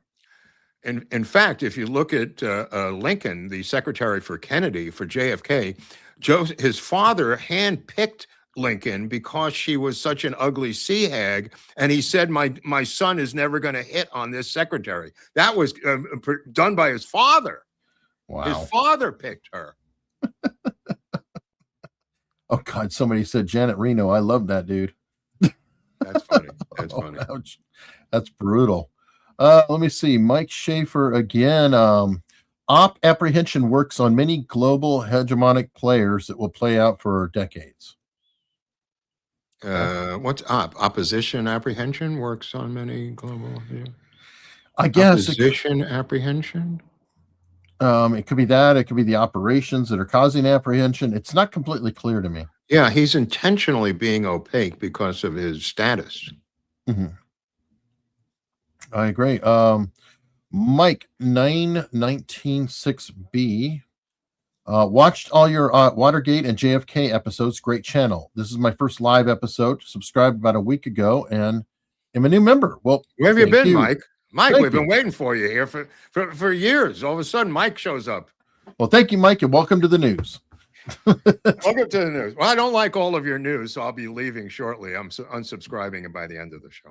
Well, I appreciate he's doing it on a new show. Right. It's a good sign. Right. So thank you very much.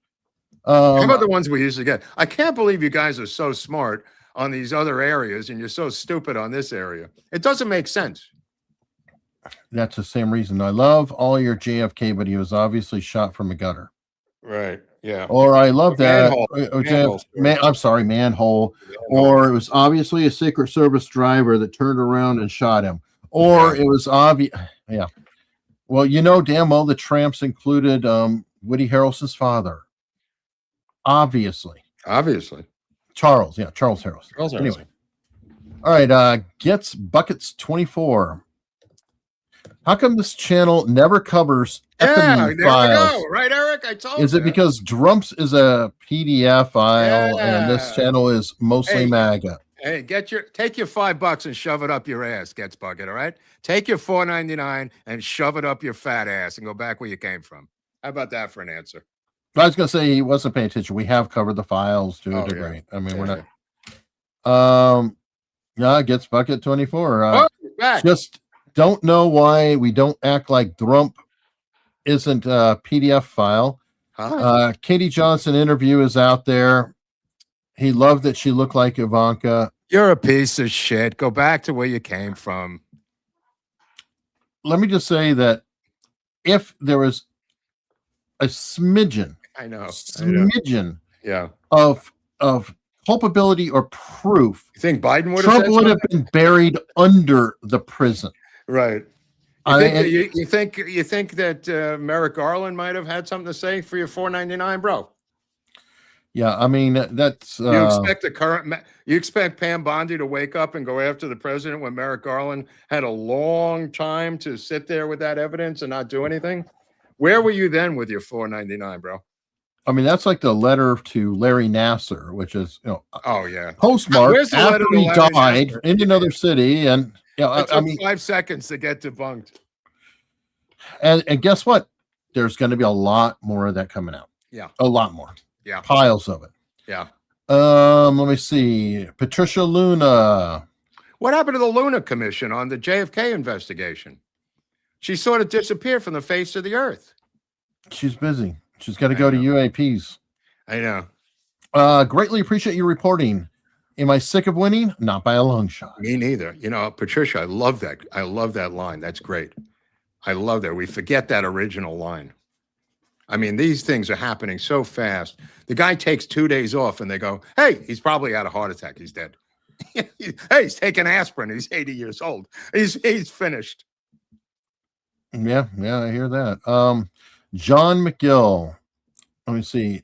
Gynocentrism has been a term used in red pill manosphere circles or the sisterhood Uber allies. Do you think Islamic countries like Iran will be affected by gynofascism, or are they immune? I think they're immune because they're a century behind the. Yeah. No, one century? Well, I'm being nice. Medieval, but no, I mean they're a century behind Western civilization. That's why you see so much graping in Europe and so much crazy crap. They can't even go to a public swimming pool. They just lose their minds. Yeah, it's. And we saw it October 7th. With not in a good way, by the way. No, I'm saying great. Yeah. You know, as a coach. No. I know. I'm just saying it's like they need to unwind a little bit. They're like the opposite side of this particular coin. Like, I wouldn't recommend reacting to it to their degree. So, okay. I like seeing women. They don't have to be in a beekeeper outfit.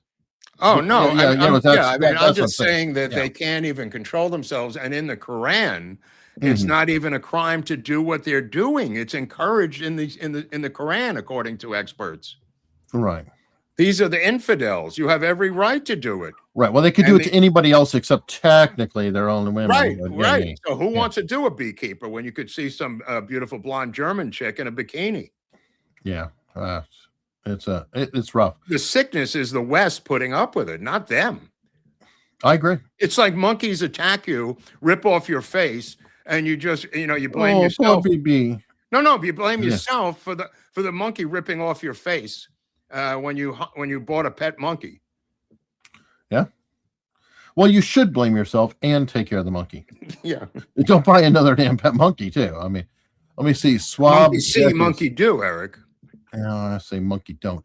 Ahoy, wishing you shipmates a happy new year, and also to Al Gonzalez. Oh, is this Pirate Ken? I think it's Pirate Ken.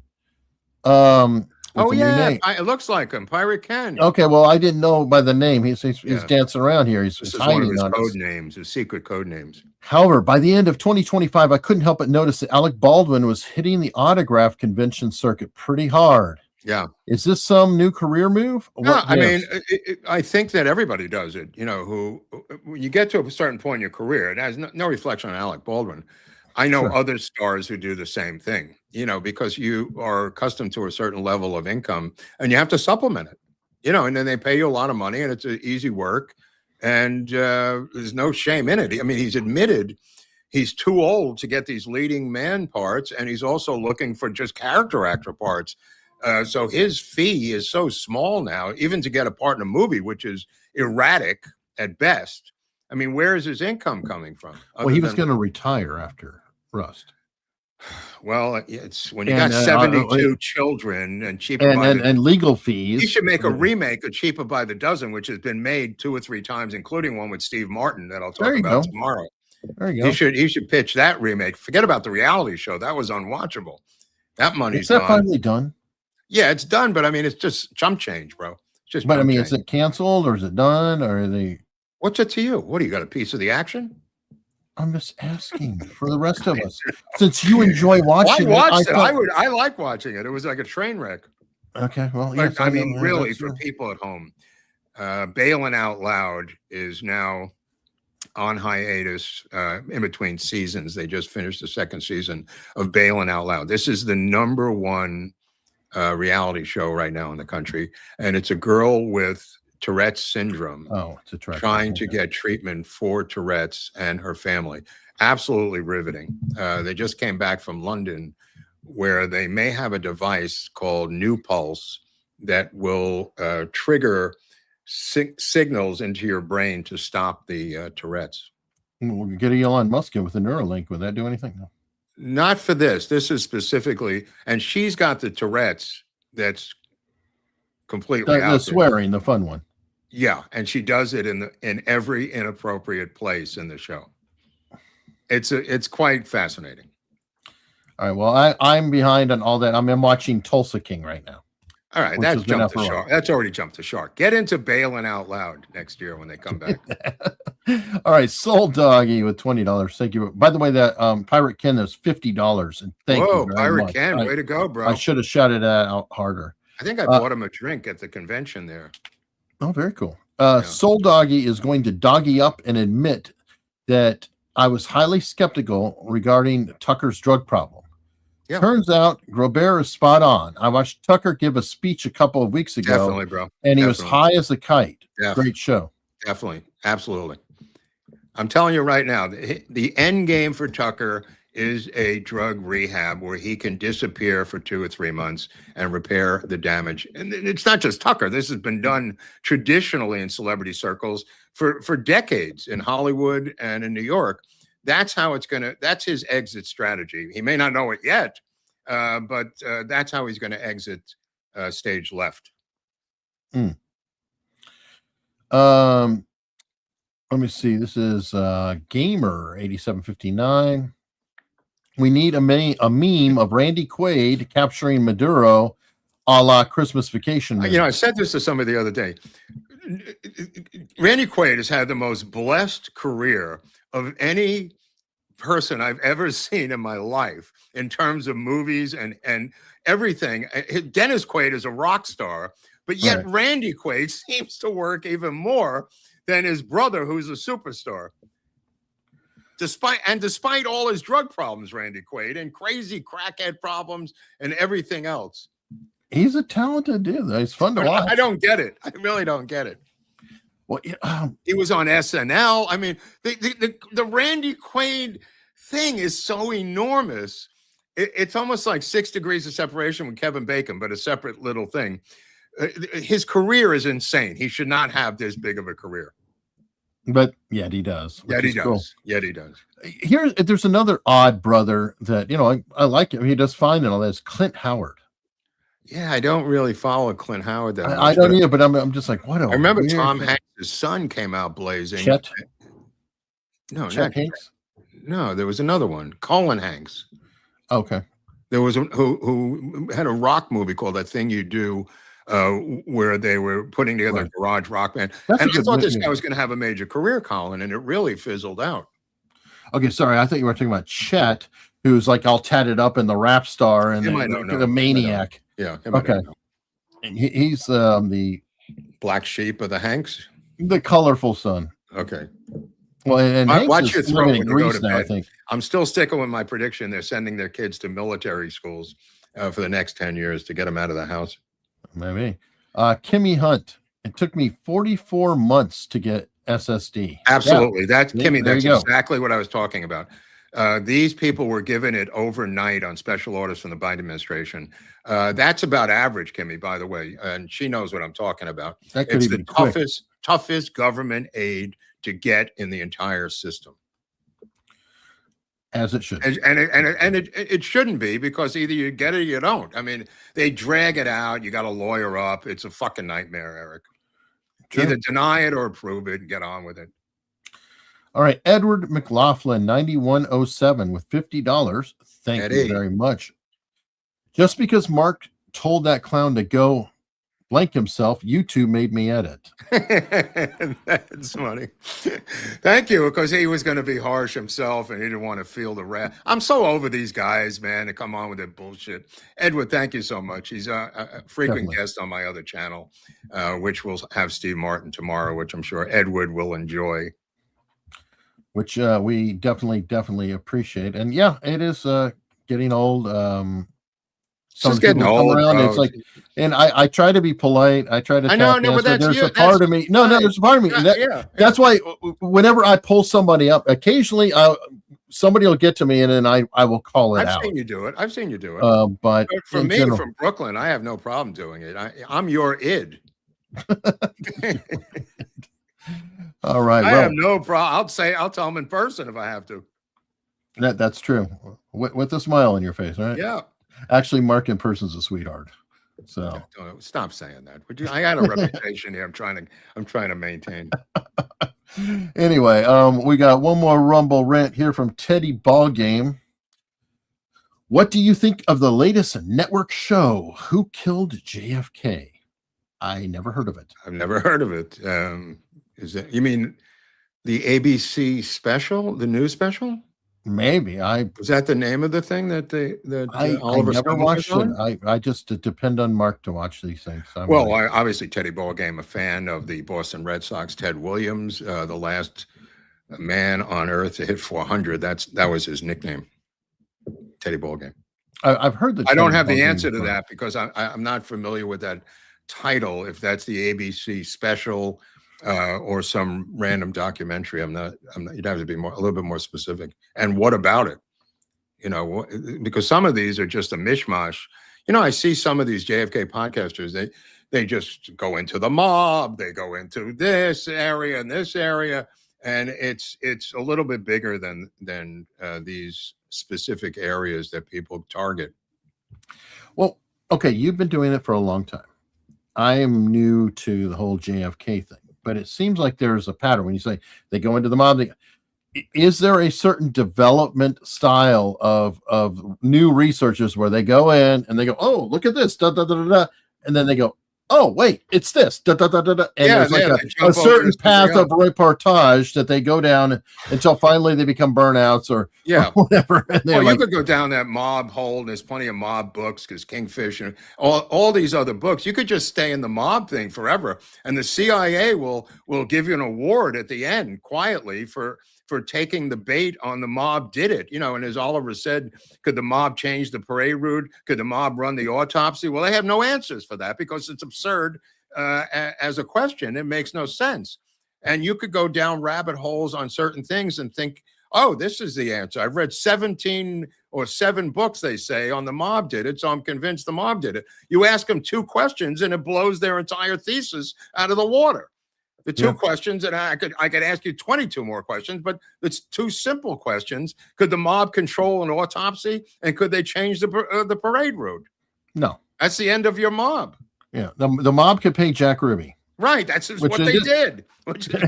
He paid him $50,000 to rub out Oswald. And the Campisi brothers said, we're going to get you the best attorney in Texas to get you off, which they did. They got him a retrial. And then the deep state had to move in with a hot shot from a guy that we did a story about who once killed an elephant. Charlie West, who I'm looking into now about his relationship or not with Timothy McVeigh, also out of Oklahoma. Well, he was in the Patty Hearst case. I mean, Jolly West got around. He did a lot of things, Jolly West, a lot of different cases because he was the go-to guy. But the point of the matter is, at some point, you got to trace things to their end. Ruby, who was obviously mobbed up and didn't want to kill Oswald, he kept calling the police station and saying Oswald's going to be killed. He didn't want to do it, but he already took the money. He was jacked out of his mind. He was a notorious homosexual who was addicted to speed. And they go, really? I never heard that, Mark. Well, you could watch the Jack Ruby episode and learn something about it and forget the fact that he was Jewish for 5 seconds and he was another Chicago mobster. And he had different things. He borrowed money from his sister to open up the clubs, and his sister ran the other one, and his brother did certain things. And, he was paid to do what he did, and the money came out of Vegas, whatever, it was a hit. And he wasn't happy about it, but it's $350,000 or $375,000, Eric, in today's money. And it's not just the money, it's the consequences of not doing what, it's like consequences of not doing it. I mean, what's a plato e plano, silver or lead? Yeah, no, but also the fact that they guaranteed to get him off. And many court experts believe the second trial would have gotten him off for time served or for some other conditions. And the fact that they got him that retrial, nobody ever mentions that.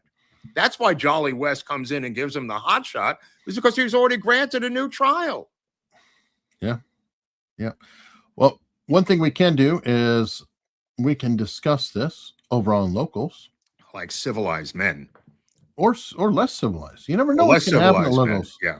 It is our own private community. Yeah, there's a free buffet over there.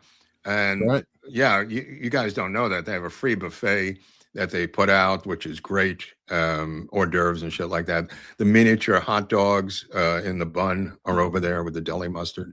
I'm looking at the numbers. We're 193 people hanging out, waiting for you to show up. Oh, all right. We'll show up. But you could join or pay, what is it, $700 a year? 70. Oh, 70. Somebody moved the zero on me, sorry. 70. Mark wants 700. He talks about me with super chats. I don't know. I think it's undervalued, to be honest. I'm exaggerating with 700, but 70 stinking bucks. I mean, I can't get lunch for $70 in this town. No, it's just over $5 a month. If you break it down, it's like around $6 a month, somewhere in there. What 12 times? Yeah, just under $6 a month. It's worth it for the audio dramas alone. We got the audio dramas. We have the JFK Lancer presentation there now. I may be putting out my next interview as a Locals Only exclusive coming up on Thursday. The JFK Lancer thing, for everything else, it's I watched it. I didn't know because I was doing it. It is fascinating, that cinema Hollywood cinema with political assassinations. It really holds up. Yeah, no, it does. It does. I'm glad that we took the effort to bring the equipment and everything to put together. I mean, there were 10 movies I had to cut out of that too for length, if you remember. I mean, I do remember. Hold on, I got to put it this way. Mark sent me all the DVDs, which I got because I had to, put it together. And I'm going through the one, and it's JFK, and I go, Mark, you have 18 movies here, or whatever it was. Yeah, it was about 20 JFK alone is 26 minutes. Yeah, how long is this presentation going to be? Well, I thought it would be longer than it was. I didn't even think there was any limits on presentations until we got there and the union tried to shut us down. I didn't know that, I said to her, this thing may be 3 hours, like some long podcast could be. I didn't really think about it, but then we could barely get 2 hours in there. Oh, we had to fight for it. I mean, quite literally. We had a New York retired cop out there trying to, swing for. I took him aside and I said, "Do not let them pull that plug. God, that plug!" And he went over and actually stood by the plug. I said, "Are you packed?" And he said, "Always." And I said, "Stand by that plug. Nobody stops this show." And he took it seriously, Al. Yeah, he did. Yeah, he did. I said, "I don't care what you tell him. Just tell him something to keep this thing going." So, all right. And we have one last member before we go, Mr. Bonepo. Thank you very, very much. Bonepo's in the house. He's a good guitar player, Bonepo. All right. All right. So, everybody, I hope you do follow us over to Locals where we can say what we want. Far less fear. See you momentarily. Okay.